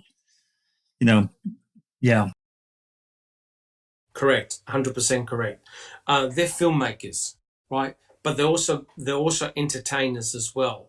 Most people are not going to watch a documentary if it's deadly boring, right? So people do interject, they do cut, they try and make it very fast paced, etc., etc. But if you're a researcher in this particular crime, you don't base your research on Making a Murderer 1 and 2. You don't. You look at Making a Murderer 1 and 2. You can't. No, you can't. You cannot. You look at it as just to get basic information about what the crime was all about. If you're a serious researcher in this particular field, you put MAM aside and you go to the original documents, right? You look at CASO, you look at the DCI reports, you look at videos shot by the police, you look at the trial transcripts, and you form your own opinion, right? And there's thousands of bloody posts on Reddit all over the place. There are a lot of people looking into this stuff, not just people that watch Making a Murderer 1 and 2, right? We've deep dived. We've spent several years looking at every aspect of this case that you can think of. We're not basing our comments and our findings on Making a Murderer 1 and 2. We just got the name of the main players, but we deep dived into the actual court case. Jack 61. Yeah, and what you said there is exactly why we've tried so hard to get every document that we can, unbury this stuff that was used in the investigation that the jury never saw, they never heard, never listened to. No. None of that. And, to get everything on the table so we can make a better judgment than what the state presented at trial, which I think we all think is complete bogus anyway. Correct. So, I think Yeah, okay, we're truthers, but no matter where the chips fall, right? No matter where the chips fall. That's right. Right? We're prepared for good, bad, or ugly. It's as simple as that. Wherever But it goes, it goes. Wherever it goes, right? And Kathleen Zellner said to him straight up, you'd be an idiot to hire me. Because if my experts find you guilty, I'm going to tell them, right? I'm going to tell you can't go into this case with a closed mind. You got to be prepared for everything, right? But we looked at Brendan Dassey, right? No forensic evidence, nothing, just words. Shocking. We look at Stephen Avery. There's plenty of damning forensic evidence. Our aim is to see if we can explain it away. And most of it we can, right? And all these documents that are surfacing now goes to show that there's some funny shenanigans going on, right? It's not as clear as day. It's, as people said in chat, there are thousands of rabbit holes, and once you dive into one, you're never going to come out, right? So you got to look at this case holistically. That's why my focus is on the forensic evidence and that RAV4 and trying to explain that blood. Once you do, you crack the case, right? It's as simple as that. So with this situation, Alice. Yeah, no, Doc, I was just going to say, I'd just like to say that, to reiterate again, actually, that, yeah, there is evidence there that convicted Stephen, the Correct. DNA evidence, i.e. the planted blood. And the reason why we say it's planted is because DNA got Stephen off the first time. Yep. So they were adamant that DNA wasn't going to get him off a second time. So that is why, in my opinion, they used the blood and they planted the blood. You know, and I've said that from day one, and I will say it until the day Stephen is released. That was their go-to. We need to get him, and we need to get him right, and we need to get him with DNA, because DNA is what got him off the last time, and that's why we used his blood. Correct. And that's an excellent point, Alice. And here's the argument, right? So the guilters will say, well, hey, he got off using DNA. What are you complaining about? He got exonerated because of the pubic hair DNA. So what's your problem, guys? He now got convicted because of DNA, right? So it's this horrible catch-22. But remember what Jean Couchet said. Jean Couchet said that DNA data, DNA evidence can be fabricated, right?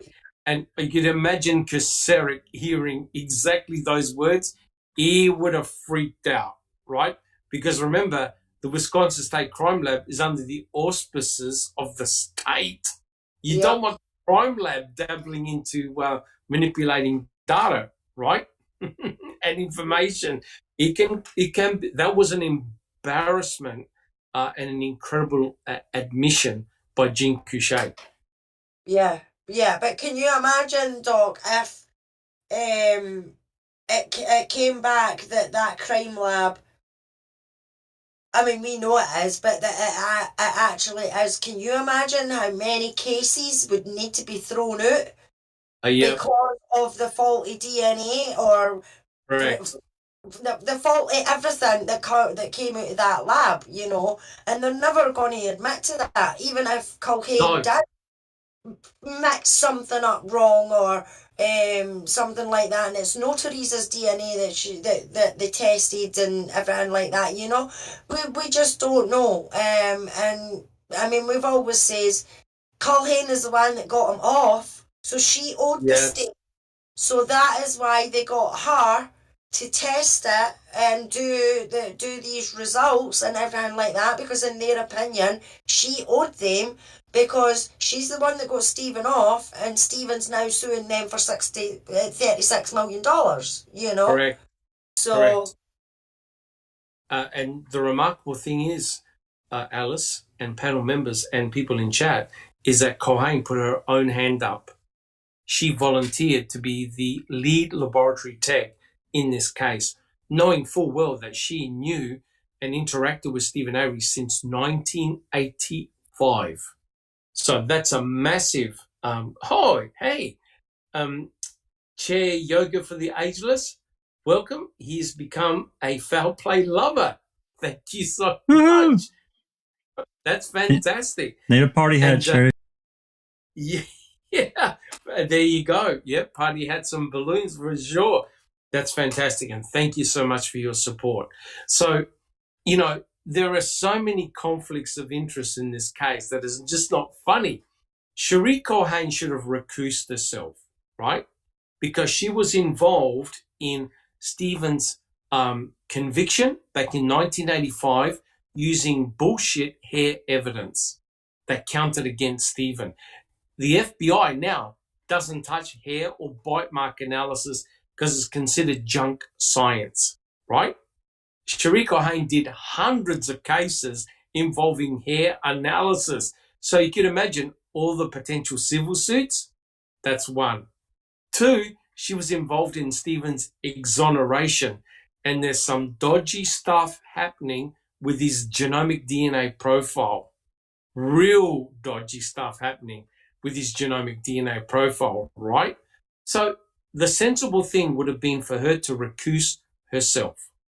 But Cherie Culhane analysed all the swabs, or did all the swabbing, in the Toyota RAV4 and in the Pontiac Grand Am, right?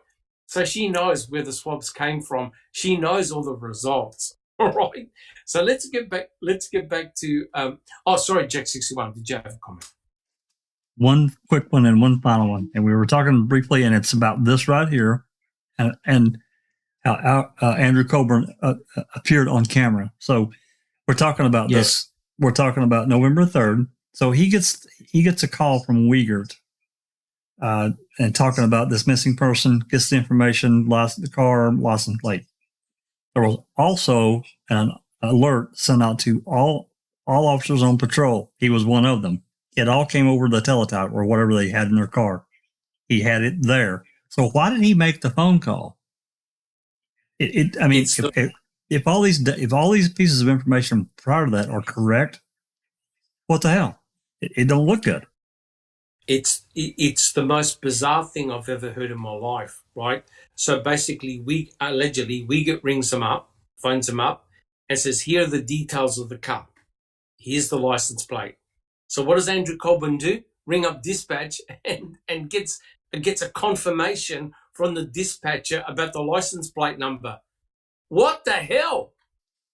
And that alert, he got that alert before he called dispatch, so he had it from two sources prior to calling. Yeah, that's completely illogical, right? Whereas it makes perfect sense to ring up dispatch if he indeed found the license plate or the RAV4 and was calling him in, because he's the one that said 99 Toyota, right? Honestly, he contradicted himself. He looked bad on the stand, right? You have to admit, he looked incredibly suspicious. All right, so can we go to the next slide, Jack 61? Well, it just so happened that Kevin Ramlow happened to know Scott Tadich, right? And so he texts, after watching Making a Murderer and saying, "Oh my God, the officer I saw was Andrew Colburn." He texts Scott Tadich because he knows the Tadich brothers apparently, and he goes, I quote, "I just watched the series Making of a Murderer, and I got to tell you, I need to get in touch with one of their lawyers. As Colburn, I saw Art Senex and told him that vehicle was at the old dam on a Thursday or Friday." See, he wasn't 100% sure whether it was the 3rd or the 4th. But that's not the point. The point is he saw the vehicle and he texts Scott Tadich, right? And then he goes, "Hey, give me a call." And Scott Tadich replies back, "Okay, I will.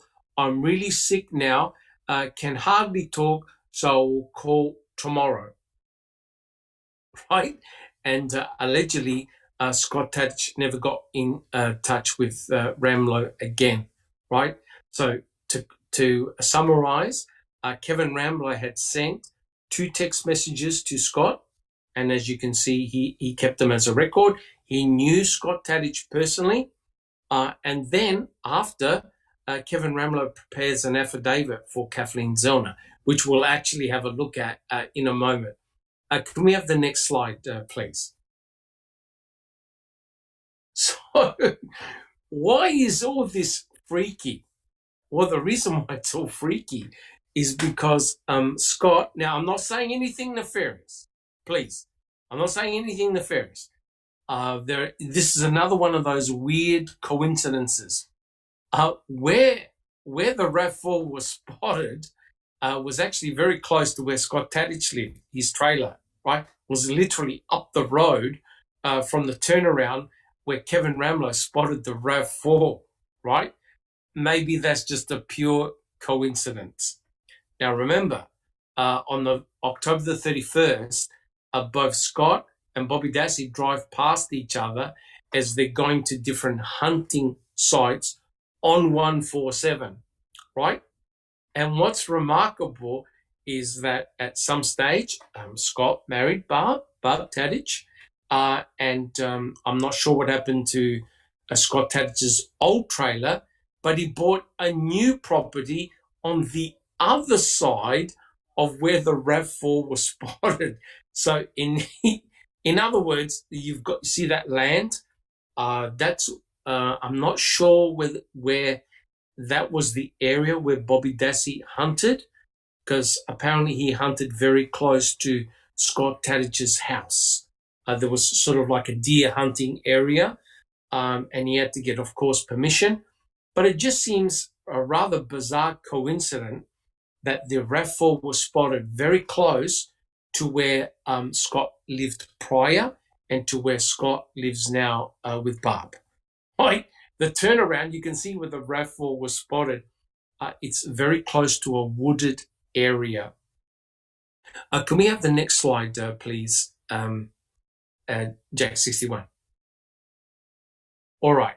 So here's the dilemma, and here's the question for the panel and also for people in chat. You can see that there's something not right here, guys. If Kevin Ramlo is correct, that on November the 3rd, which would have been a Thursday, this is where the RAV4 was spotted. It's a turnaround, right? How on earth did that RAV4 now get to the Avery salvage yard on November the 5th, right? It clearly had to be shifted from where it was spotted to the Avery salvage yard, right? How the hell did it get there? Because I don't believe, well, wait. Yes, correct me if I'm wrong, but didn't Siebert see the RAV4 driven from the quarry into the salvage yard from the back? And Siebert, I'm not sure the road where he lives on, but he had a prime viewing location. I think it was the Friday where he saw a RAV4.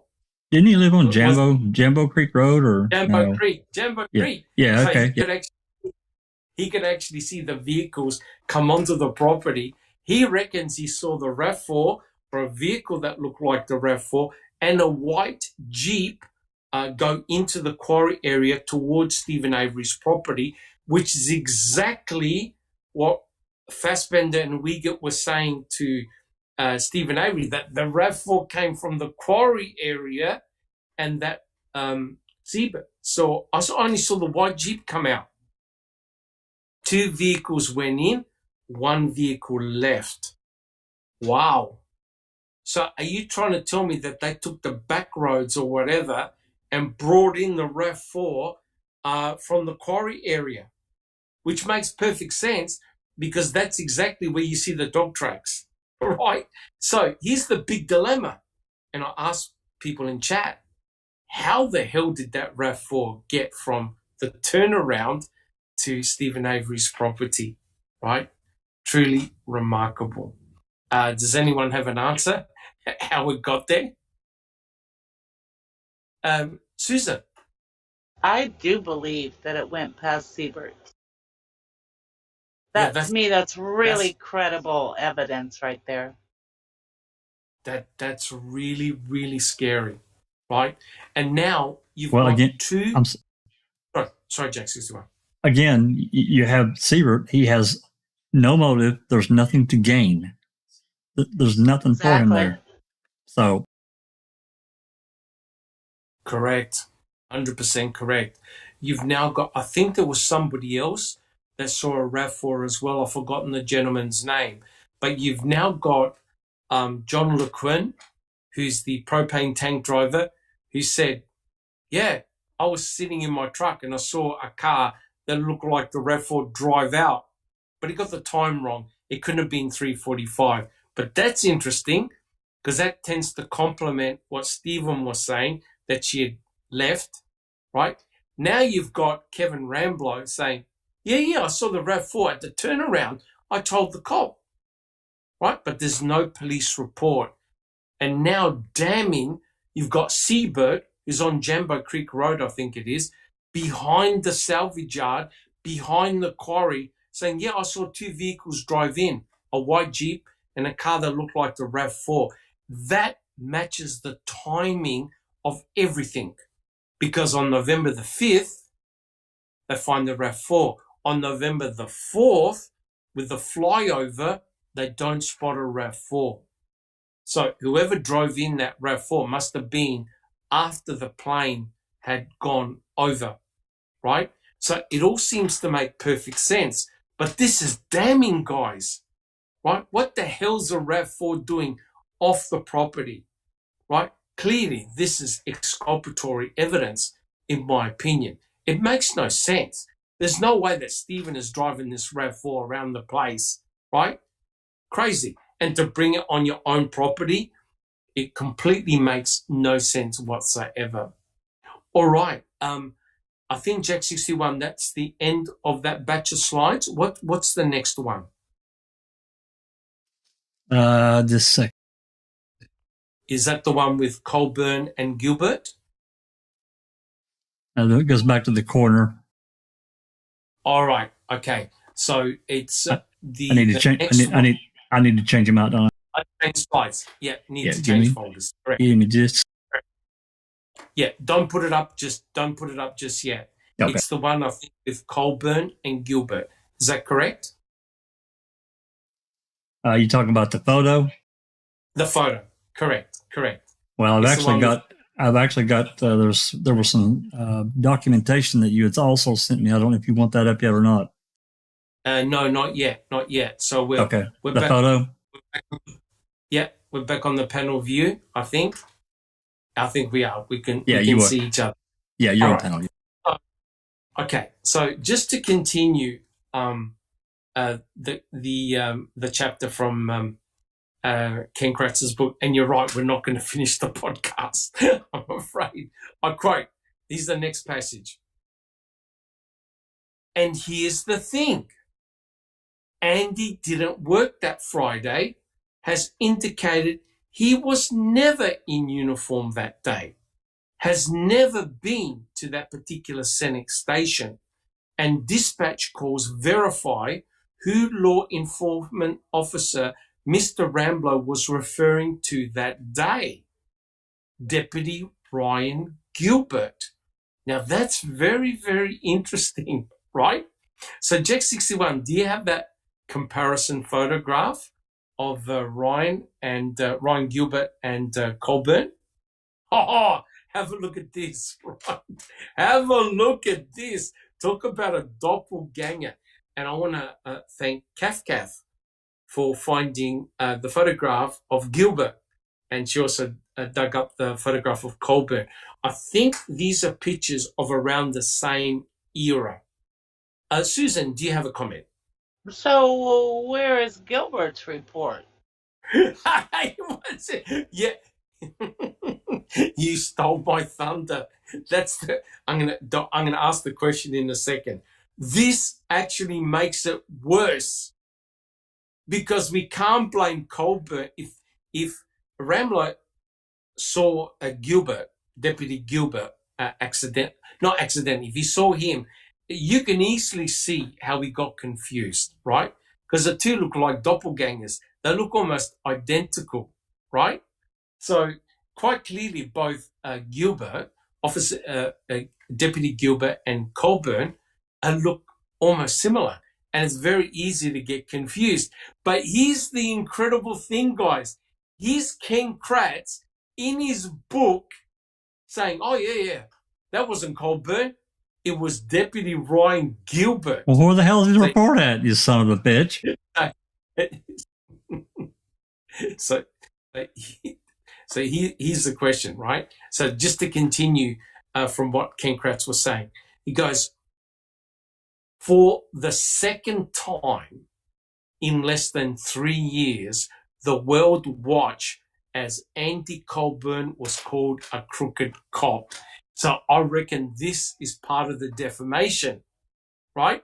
Because when Ramlo goes, oh, wait a minute, I saw Colburn, right? Here's the problem, and here's the question. If it wasn't Colburn, we know that Colburn doesn't write reports. But now, are you trying to say that Deputy Gilbert doesn't write reports either? So here's the question to the panel. It's a serious one. Was Teresa's RAV4 at the turnaround? Yes or no? And part two of the question is, did Deputy Gilbert actually file a report? Right? So I want to go through the panel and even people in chat. Tell me, yes or no, was Teresa Horbach's RAV4 at the turnaround? Yes or no? Susan? I suspect it was there. Wow. We also don't have his, if he called in or no report, nothing. Correct. So, what was it Kratz said? It was proved by the calls or something? Correct. So yeah. So it must have so worried Kratz that he actually checked the records on who was there at the Senex station, and he named Deputy Ryan Gilbert. Right? But guys, don't you understand what this means? This means that what Ramlo said was correct. It was true. Yeah. Yes, exactly. Because Gilbert looks like Colburn. So he was correct. Ramlo never made it up. It was correct. You look at those two pictures, they're doppelgangers. You can easily make a mistake because they look the same, especially if Gilbert was wearing glasses or whatever. You say, hey, wait a minute, I saw Colburn. And it's years later that he sees him on MAM. So I can see how he could, Correct. And as Chair Yoga for the Ageless said, by naming Gilbert, he verified the report. The event, 100% correct. That's in other words, if Kratz said, look, we checked the records, there was nobody at the Senex station, right? He just confirmed that Deputy Ryan Gilbert was there, right? Wow. Yeah. And that meant that what Ramlo said was indeed correct, right? So he went up to Gilbert, just say he went up to Gilbert and said, I saw the victim's vehicle down the road. There's no police report. I checked CASO, I checked the DCI. There's nothing on the Senex station. There's nothing about Deputy Gilbert. Right? What about the report where it says they confiscated the vehicle and she was kidnapped and on the 3rd? And on November the 3rd, we won't talk about it. We won't mention that. Oops, sorry. At all. Maybe it's some type of police report writing practice where they all become Nostradamus and report a vehicle missing, not a vehicle seized before they actually find it on the 5th. I don't know. But and Kidnapped. And a woman kidnapped, correct, before they find anything. Yeah. So it's another one of those weird Nostradamus moments. Alice, do you believe the RAV4 was at the turnaround? Yes. Wow. And Yes. have you found any report by Gilbert or Colburn? Nope. None whatsoever. And I mean, yeah, I can see your point about how they look similar, but I'm sorry, Colburn doesn't look much different in that picture than he does in Ma'am, except he's got specs on and he's got a wee bit more wrinkles. So for him to come out and say, no, that's the one that I seen, yes, I can see that as a big possibility. Not with Gilbert. Definitely not for Gilbert. Yeah, you could maybe see the similarities, but the facial structure and everything like that is completely different. And you can see that Andy is the same person in Ma'am, except he's got glasses and he's a wee bit older.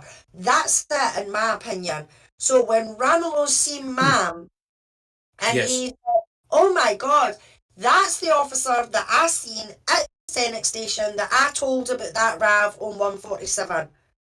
You know, and he's probably thought to himself, so how the hell have I seen it there and it's now on Stephen's property? You know what I mean? So that's why he's got in touch with Scott to say, here man, I seen that, and I seen that cop at the station, and I tell him that motor was at such and such. You know what I mean? Yes. I just don't see him making that mistake at all, you know? Correct. Whether it was years later or not, because he still looks the same. It's just he's a bit older and he's wearing glasses. Correct. But you have to admit, whether it was Colburn or Gilbert, there's no report. Yeah. There's no report. Right? And the fact that Kratz admitted that it was Ryan Gilbert at the Senate station just means that, oh my God, no one acted upon that piece of information. And don't forget that town is literally down the street from where Scott Dadich lived. So did Scott actually get out and check? I don't know. I'm not saying he did anything nefarious, but the car literally is what? Walking pace to his house? That's food for thought. That's food for thought. Very, very interesting. Like I said, I'm not implying Scott did anything nefarious. Please don't get me wrong, but wouldn't you be worried if someone that you know said, I just saw the victim's car literally down the street from your house. Wouldn't you go and check? Most people would. Immediately. Jack 61, do you think Teresa Horbach's RAV4 was at the turnaround? I do, and me and Alice is gonna fight a little, and I'll tell you why. Some people have a really good way to identify facial structure. I'm not one of them. I'm not terrible, but I'm not that great, and it just depends on the person, because we all know eyewitness testimony is absolutely horrible. It's horrible. Yeah. Correct. So let's just say, and I'm not saying Alice is wrong, because she may be one of those people that has that real ability to tell people apart just like that. But if he runs into the station and says, "Hey man, I just saw this car that you guys were horse down the road," he sees this officer, and then he sees Colburn, because I've got my phone. I'm not looking at the YouTube screen, but I've got my phone, and it's probably a foot away from me. And I'm just telling you, and my vision's not that great, but it's slightly blurry because I don't have my reading glasses specs up. But there is similarities. Just as a overall. So I can see him making that mistake. Yes. But no report. It's an honest and innocent mistake. Correct. And one more thing to add, and I'll mute up. To my knowledge, and I'll actually, after we get done here, I will actually check one other spot, which is what the stuff that Rookie's got on Flip It. Okay. I don't remember seeing this guy's or hearing anything from this guy on this dispatch ever. I could be wrong. Yeah, Gilbert. I don't remember hearing him at all on dispatch. No, I haven't found his name in a DCI report or on the CASO report.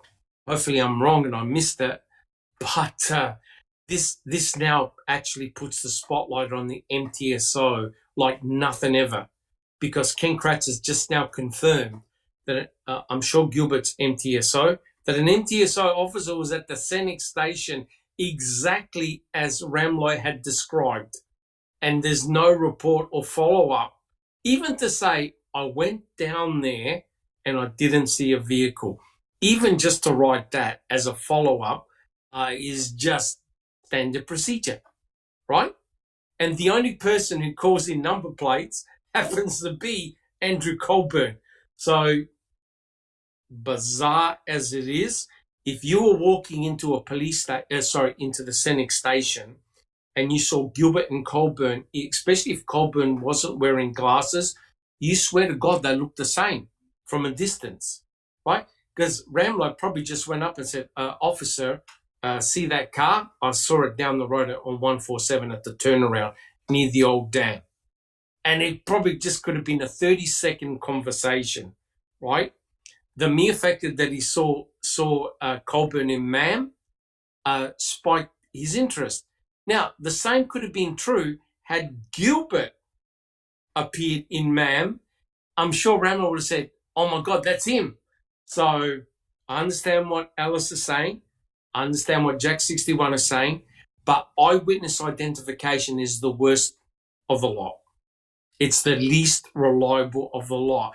But guys, we've missed the point. The point is there was a law enforcement officer at the Scenic station, and Ramlow described the event, right? And no report, and I still love you, Alice. Yep, correct. So, that doesn't mean that Colburn wasn't there, because apparently that was his day off. But Colburn strikes me as the type of guy that is always in uniform. He wears the uniform with pride. You could tell even when he appeared in the court, he was, and the deposition as well, Jack 61, he didn't appear in casual clothing or a suit. No. He appeared in uniform. That's right. In his uniform. So that doesn't mean that he wasn't there. I'm sorry, it doesn't let him off the hook, but it still makes it look bad. There should have been a report. There should have been a follow-up. I haven't seen one. Alice, do you have a comment? Yeah, well, I still love you too, Jack. It's all right. But yeah, you're right. I am good when it comes to like faces and things like that. I mean, I can watch a movie and then a few years later, I'll be like, oh, that's the guy for such and such a movie. So I can be quite good. I'm better with faces than I am with names. Yeah. So maybe that's why I can see the complete difference. Because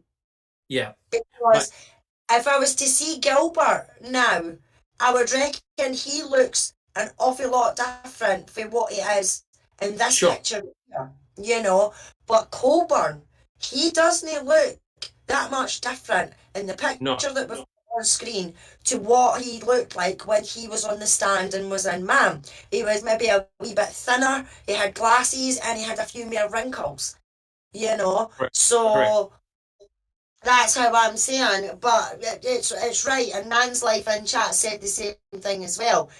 Correct. They two are really, it's not the point, it's the point. The point is that whether it was Gilbert or whether it was Colburn, there is no documentation whatsoever of this person speaking to them at a gas station. That's correct. But Ken Kratz has now confirmed it. There was an offer at the Scenic station. Right? Yeah. He just confirmed it, and that doesn't look too good. All right. Jack 61, can we have the next slide, please? We're Yes, nearly finished, guys. And I just want to say thanks, Ken. Give me a second. Did you say thanks, Ken? I did. Dr. Right. Silkman, Yes, Susan. doesn't that also confirm that he called it in? You're talking about the plates? Called in, or that the RAB was there? I mean, where is that call? Yes, it doesn't look good. Because he said according to the phone records, right? That's correct. It doesn't look good, and that's why Kevin Ramblow did an affidavit. And what I want to do is I want to read elements of this affidavit and have a look what he wrote and where the hell does he accuse Andrew Colburn of being in possession of the RAV4, right? Again, this is just another piece of crap disseminated by Ken Kratz, right? So he's a citizen. He drives past the turnaround, sees the RAV4, goes to the Senate station, I think the day after, because apparently he was in Manitowoc on the 3rd and the 4th. And I think on the 4th, he talks to the officer at the Senate station, right? So this is what he says in his affidavit. I quote, on November 3rd and 4th, 2005, I was in Mishicot. I saw Teresa Horbach's vehicle by the East Twin River Dam in Mishicot at the turnabout, the bridge, as I drove west on Highway 147. Right. So he said exactly where he was.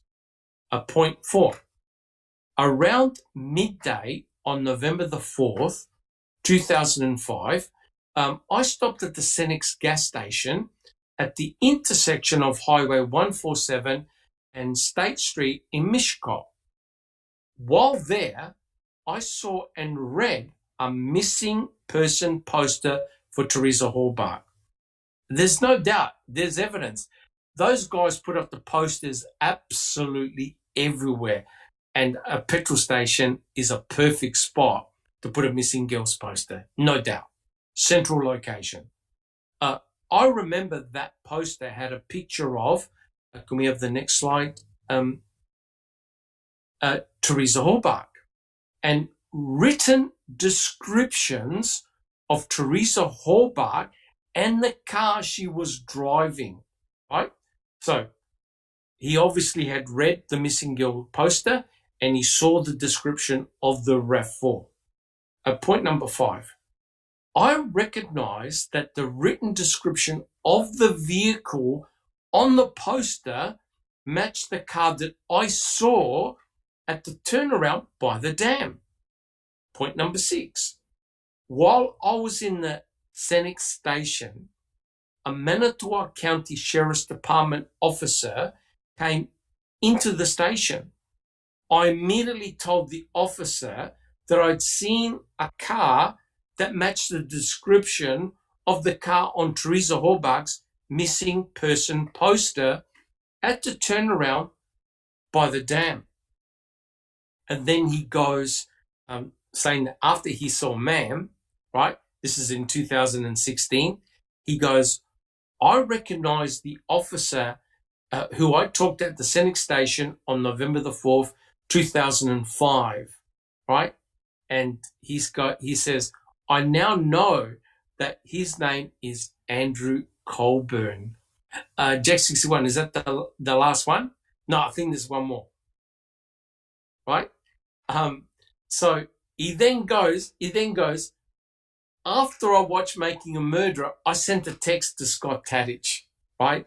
And he goes, I told Scott Tadich I'd seen Teresa Horbach's car in Mishicot on November the 4th, 2005, and had told the officer at the Senex station. Then he goes, I never heard back from Scott Tadich. Now, Scott Tadich was going to be the future brother-in-law of Stephen Avery, right? Please don't tell me that Scott didn't know about Teresa Horbach and the missing, because it was on the news. right? It was on the news all the time. So this is an incredible affidavit because Ken Kratz just confirmed it. There was an officer. It may have not been Colburn, but there was an officer at the Senate station. Jack 61, is that it? I think that's the final one. Yeah, I think that's it, Doc. We're done with it. I take it down. Beautiful. Beautiful. Thank you so much. So, guys, I just want to do one more question. We're not going to finish, unfortunately. Susan, did you have a comment?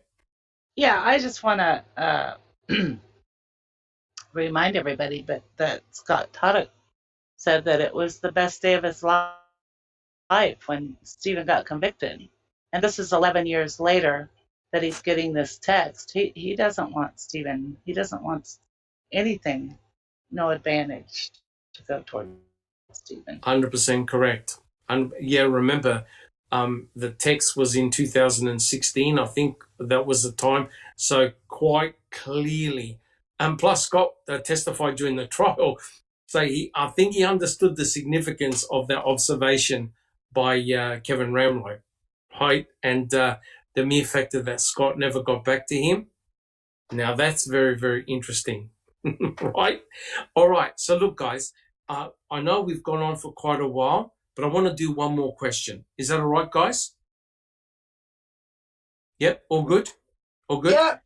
Now, have a listen to what Mr. Kratz says, right? This is important. Remember talking about the civil suit that's going on, the defamation suit, that's going on with Colburn, right? I quote, "Surely by this time, the Emmy Award-winning filmmakers had to know that Andy Colburn didn't plant anything.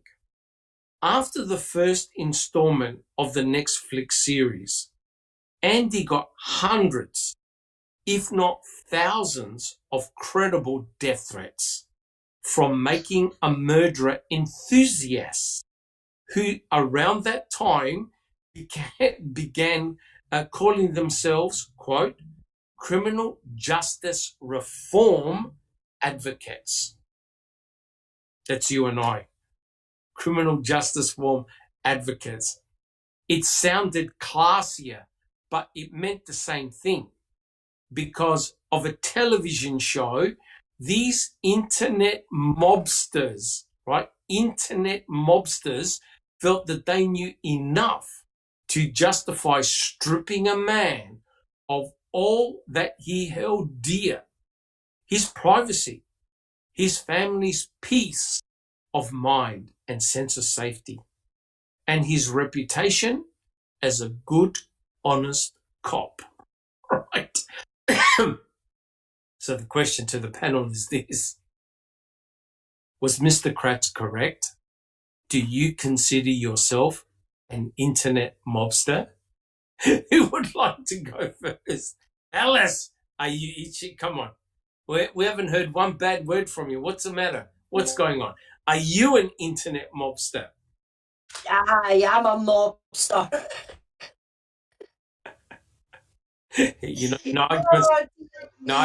Me. Dearie me, a mobster. Jeez, who does he think we are? Mafia or something like that? You know what I mean? Correct. We're not meant to speak up about cases like this. We're not meant to be interested in cases like this. And what he's saying is that people like you and I have destroyed Andrew Colburn and his family. No, I mean, no. They've destroyed themselves. Every single one of them have destroyed themselves, because what we've read, and not just because we've been duped by a documentary, because we haven't, we've actually done research, we've read all the transcripts, all the court papers, everything like that, and it's even as dodgy and black and white on paper as what was on Ma'am. And it annoys me when people say that, oh, you've been duped by a documentary and everything like that. Yes. We've not, you know. The same with the people that say, oh, I don't like making a murderer because that guy hurt a cat, you know. No, it wasn't him. He took the blame for something that he didn't do to stop his mate from going to jail. Correct. You know what I mean? So when they say, oh, but he killed a cat and everything like that, no, he never. If you've done your research, like we have, then you would find your facts. And people should need to start finding their facts before they're opening their mouth and letting their bellies rumble. Correct. He never threw the cat in the fire. He actually took the rap for his friend, because if his friend got convicted, he would have gone to prison. Right. So he took the blame, right? And the guilt. And damn it, if I could just find the original report where it was actually handwritten, right? It was, I think, who was the person who actually admitted throwing the cat in the fire? Wasn't Steve? Somebody else admitted it was them, right? But that doesn't excuse Stephen, right? They should have never ever done that, right? But then for Stephen to go from being involved in a stupid activity like that to then now becoming a killer, that's stretching it really far. And that's what guilt is held on to. He killed a cat. Next, he's going to kill a human being. That's right. But the reality is he took the rap for what had happened with that cat, right? And so it's been blown out of proportion. Did Stephen deserve to go to prison for that incident? Absolutely. No one loves animals more than me. And I hate any form of animal cruelty. Did he deserve to go to jail for doing shit like that? Absolutely. I would have locked the door. But did he learn his lesson? Yes, he did. Jack 61. Well, number one, I don't consider myself an internet hooligan or terrorist. I did feel like. Come on, you got the ref for you.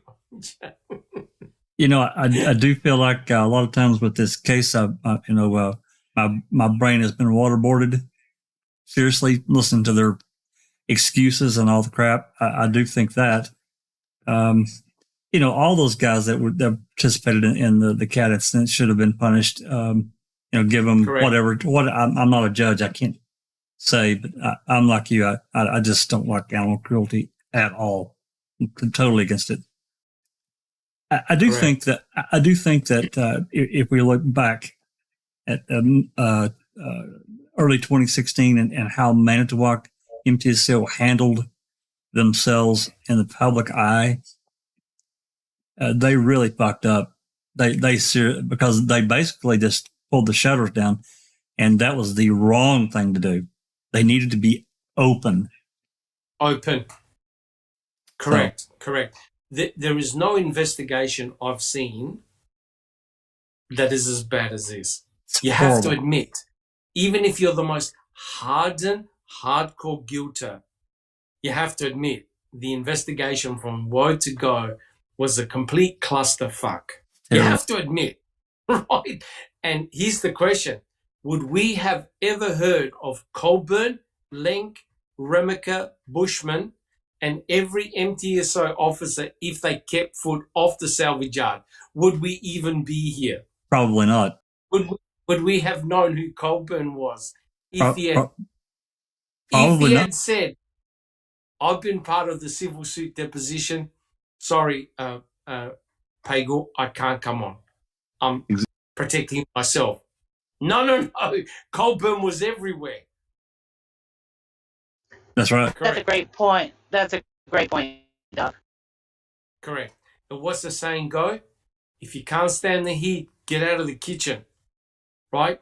And unfortunately, Colburn was absolutely everywhere at critical times, in critical places, finding critical pieces of forensic evidence.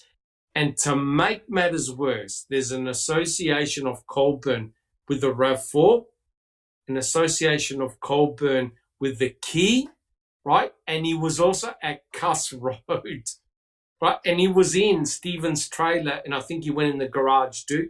So he was the Mr. Everywhere man with a camera. And not only that, he was one of the few officers that ever put a damn thing back up after they searched someone's house. They never do that. Correct. correct, shoving in the pornographic or the magazines or the folders. It's the most bizarre thing I've ever seen, but that's it.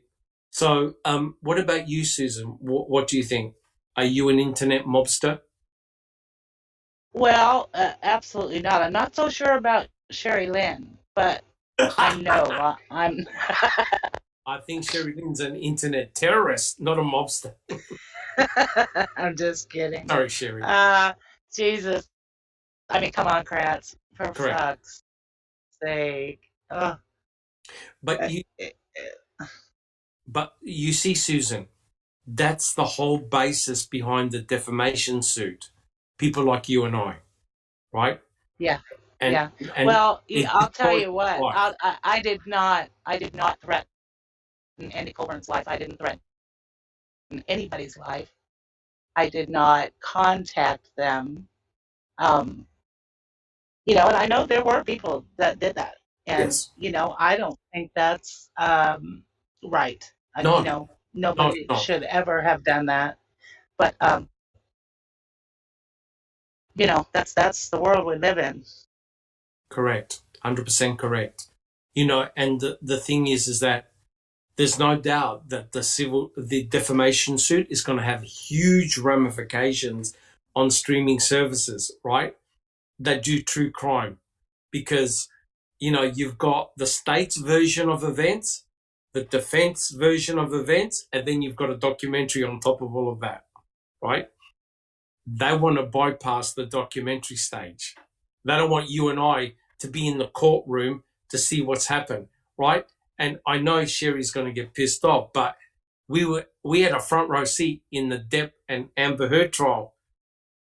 Unbelievable what you heard the witnesses talk about and discuss, and the strategies of the attorneys. They didn't care whether they were saying the truth or not.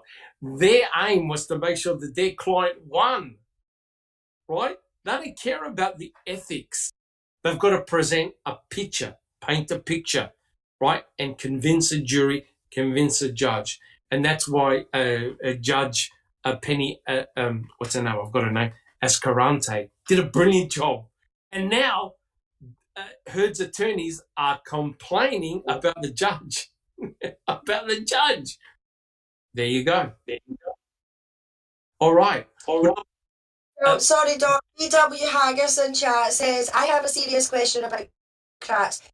Do you think he is jealous of the support that Stephen and Brendan receive, and he thinks that he should be getting the praise and admiration and attention?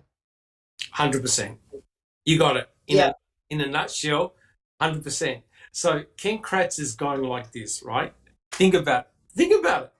Ken Kratz put Stephen and Brendan in prison for life, right? So he's expecting love, admiration, and people naming their baby Kratz, right? Or Kenneth, right? He got none of that. His career, instead of going upwards, took a massive freaking nosedive, right? So he can't understand. What are people like you and I even thinking about Stephen and Brendan? They're killers, according to the state. They're killers, they're murderers, they're rapists, dismember, cremation. What the hell? Because none of us can believe the story. None of us can believe the horror show that Brendan said. It made no sense. Forensically, it made no sense. There's no freaking evidence of any of that taking place at the salvage yard. None, right? If Brendan never came into the picture, the state would still have no clue what happened to Teresa Halbach. None, because they would have gone in Stephen's trailer and said, no. They would have gone in the garage and said, no. They would have had no narrative of what happened. Along comes Brendan, they've thought, let's grab it. Let's make a story out of it. But nothing got matched up, right? So that's the problem. So Ken is going, you bastards, why are you giving attention to two killers? Why aren't you showering me in flowers, gifts, chocolates? His life is shit. And even Ken, in his book, is saying, mea culpa. It's his fault. He did it himself because he wasn't getting the love and admiration. He got too cocky, too confident with his sexting scandals and what else, and he got caught. And now he's writing a book to say, please forgive me. I didn't mean to do any of that shit. Yeah, right. So B.W. Haggis. Karma's a bitch. Correct. Karma's a bitch. It's karma. Yeah. B.W. Haggis got it correct. Ken Kratz would have thought this book that we're reading, we would have all been going, Ken, what a wonderful book. Oh, you're the best. We're not worthy. We're not worthy. We're not worthy, except we have ripped every page apart, right? We've gone to official documents. We've gone to trial testimonies. We've shown pictures. We've shown videos. We've ripped the book a new one. That's what Ken Kratz was not expecting. And that's exactly what happened. Yeah, B.W. Haggis. Well, another thing just to add briefly is that look at how he acted during the trial. I mean, in many ways, he completely removed Teresa as a part of it, which was the wrong thing to do. He did a lot, showed pictures in the beginning, showed some photos at the end, but he wanted to be the star. That's what he did. It was about Ken Kratz. That's right. It was about Ken. Correct.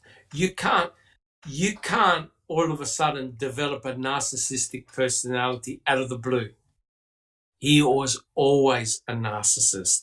And the way he attacked Buting, Strang, the judge, anybody, the way he behaved like a kid who threw his toys out of his cot, right? How many times did he object to the judge and get the jury thrown out? Because Ken Kratz was the grand master in that courtroom, right?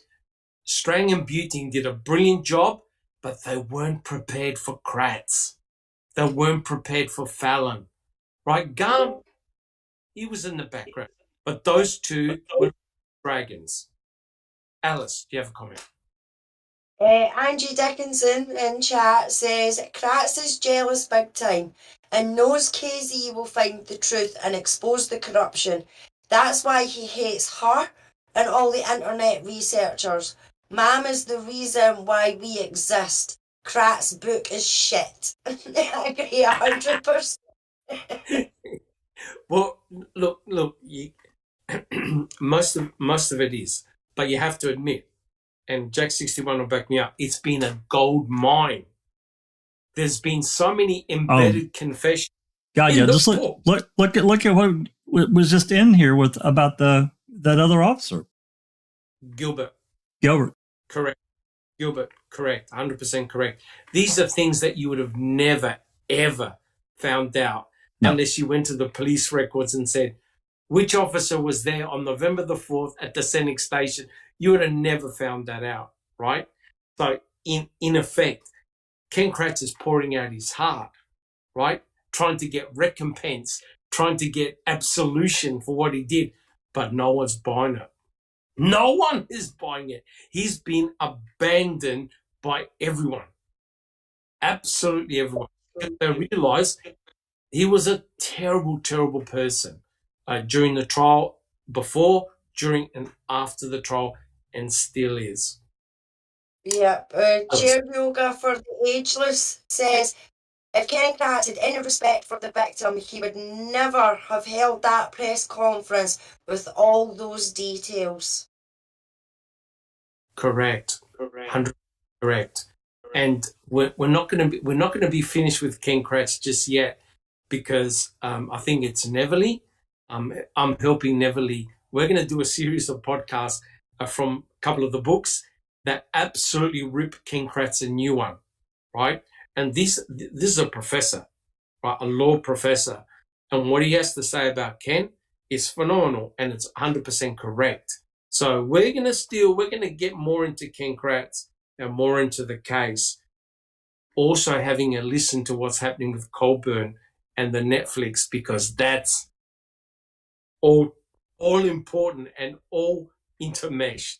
So, yeah, keep tuned. Keep tuned. Do we have any more questions from chat? I think we're going okay. Yeah, Jeff Jones is back with us. He says Ken Kratz won't show his face in Calumet County. What does that say? Yep, exactly. And BW Haggis says his book should have started with Once Upon a Time. Correct. Well, his book started with Nancy Grace, right? And as soon as you read what Nancy Grace wrote, you go, oh my God, she's the female version of Ken Kratz. Her thinking, her logic is exactly the same as Ken Kratz. So the two, perfect together. It is a disaster, right? Now, the thing is that Ken Kratz in his book has made the trials a spectacle, right? He has shown no respect. He continues to demolish Stephen, Brendan, their families, people like us, and people in chat. 100%. When he had a YouTube channel and he had done all these documentaries and he called Brendan Dassey the sacrificial lamb, I fucking lost my shit. I wrote a thesis back to him, which he never replied. And I said to him, Mr. Kratz, who do you think put that sacrificial lamb behind bars? You fucking did. You, Fallon, and Garn, right? So, you could tell there's a regret in Kratz regarding Brendan Dassey. There is a regret. You could tell by the words that he writes, right? He knows Brendan should not be there, but will do fucking nothing about it. That's the head scratcher. He knows Brendan did nothing. Fallon knows Brendan did nothing. They know, but they couldn't let him go. Because if they let him go, that weakens the case against Stephen, right? So these bastards were coming up with the theory, oh, okay, we'll do a deal. We'll get him in prison for 15 years. He'll be out. He's only a kid. Blame it all on Stephen. But it backfired. And now this poor kid, Brendan, is sitting in prison for life for something he never did, right? Anyone with a brain, half a brain will go, Brendan, mate, what you're saying makes no sense. Nothing is backed up. In fact, all the things you're telling us is contradicted by what we know. Go home, go to your mom.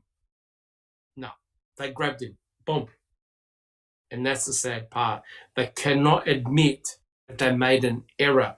That's a tragedy, guys. They can't admit they made a mistake, right? In all the cases, you guys will back me up, in every case of wrongful conviction, the DAs who prosecuted the case, no. He's guilty.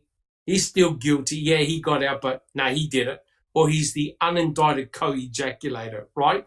So even they're saying, okay, no forensic evidence points to him, but he was there. How the hell did you work that one out? Because I'm right. So no one ever says, here's the important bit, we'll finish now. No one ever says sorry.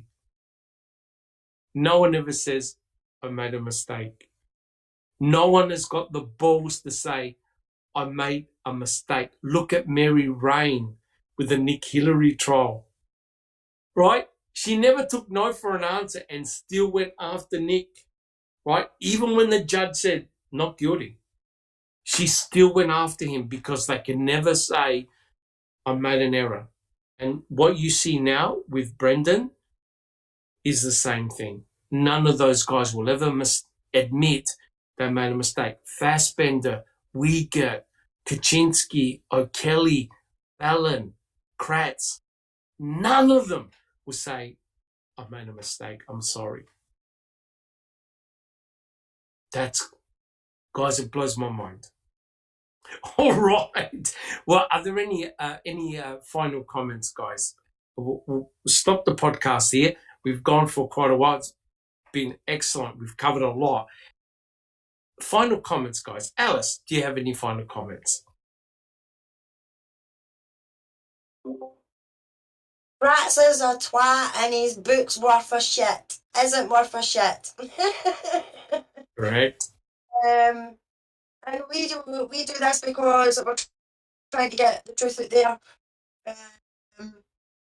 We believe that we know that the boys are completely innocent with what we do. I'd just like to thank the chat. We couldn't do it without you all.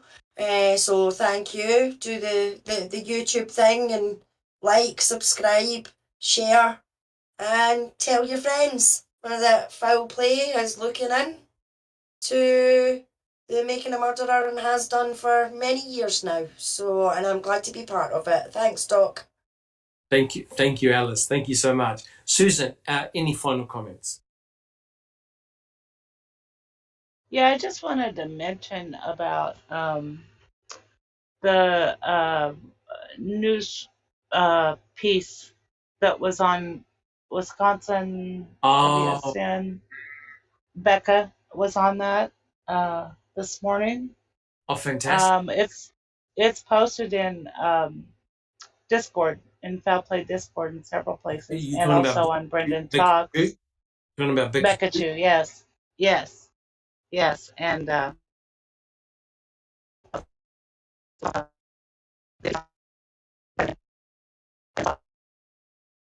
oh, you're guitaring, you're breaking up, but yes. Oh, I'm so sorry. No, you're good now. You're good. Yes. Okay. I mean, hats off to the likes of Becca Chu, Linda, other people that extensively work on Brendan Dassey. I couldn't do it. I couldn't keep going. Yeah. My heart, my brain cannot handle it. I read all the stuff on Brendan Dassey. I did several presentations. I cried during the presentation. I couldn't handle it anymore. He's such a sweetheart. He's such a sweetheart. What the hell? And if anybody wants to see that, just look up KSN Wisconsin, I think is the channel. And you can see it online or come into Discord and fantastic. Got the link. Fantastic.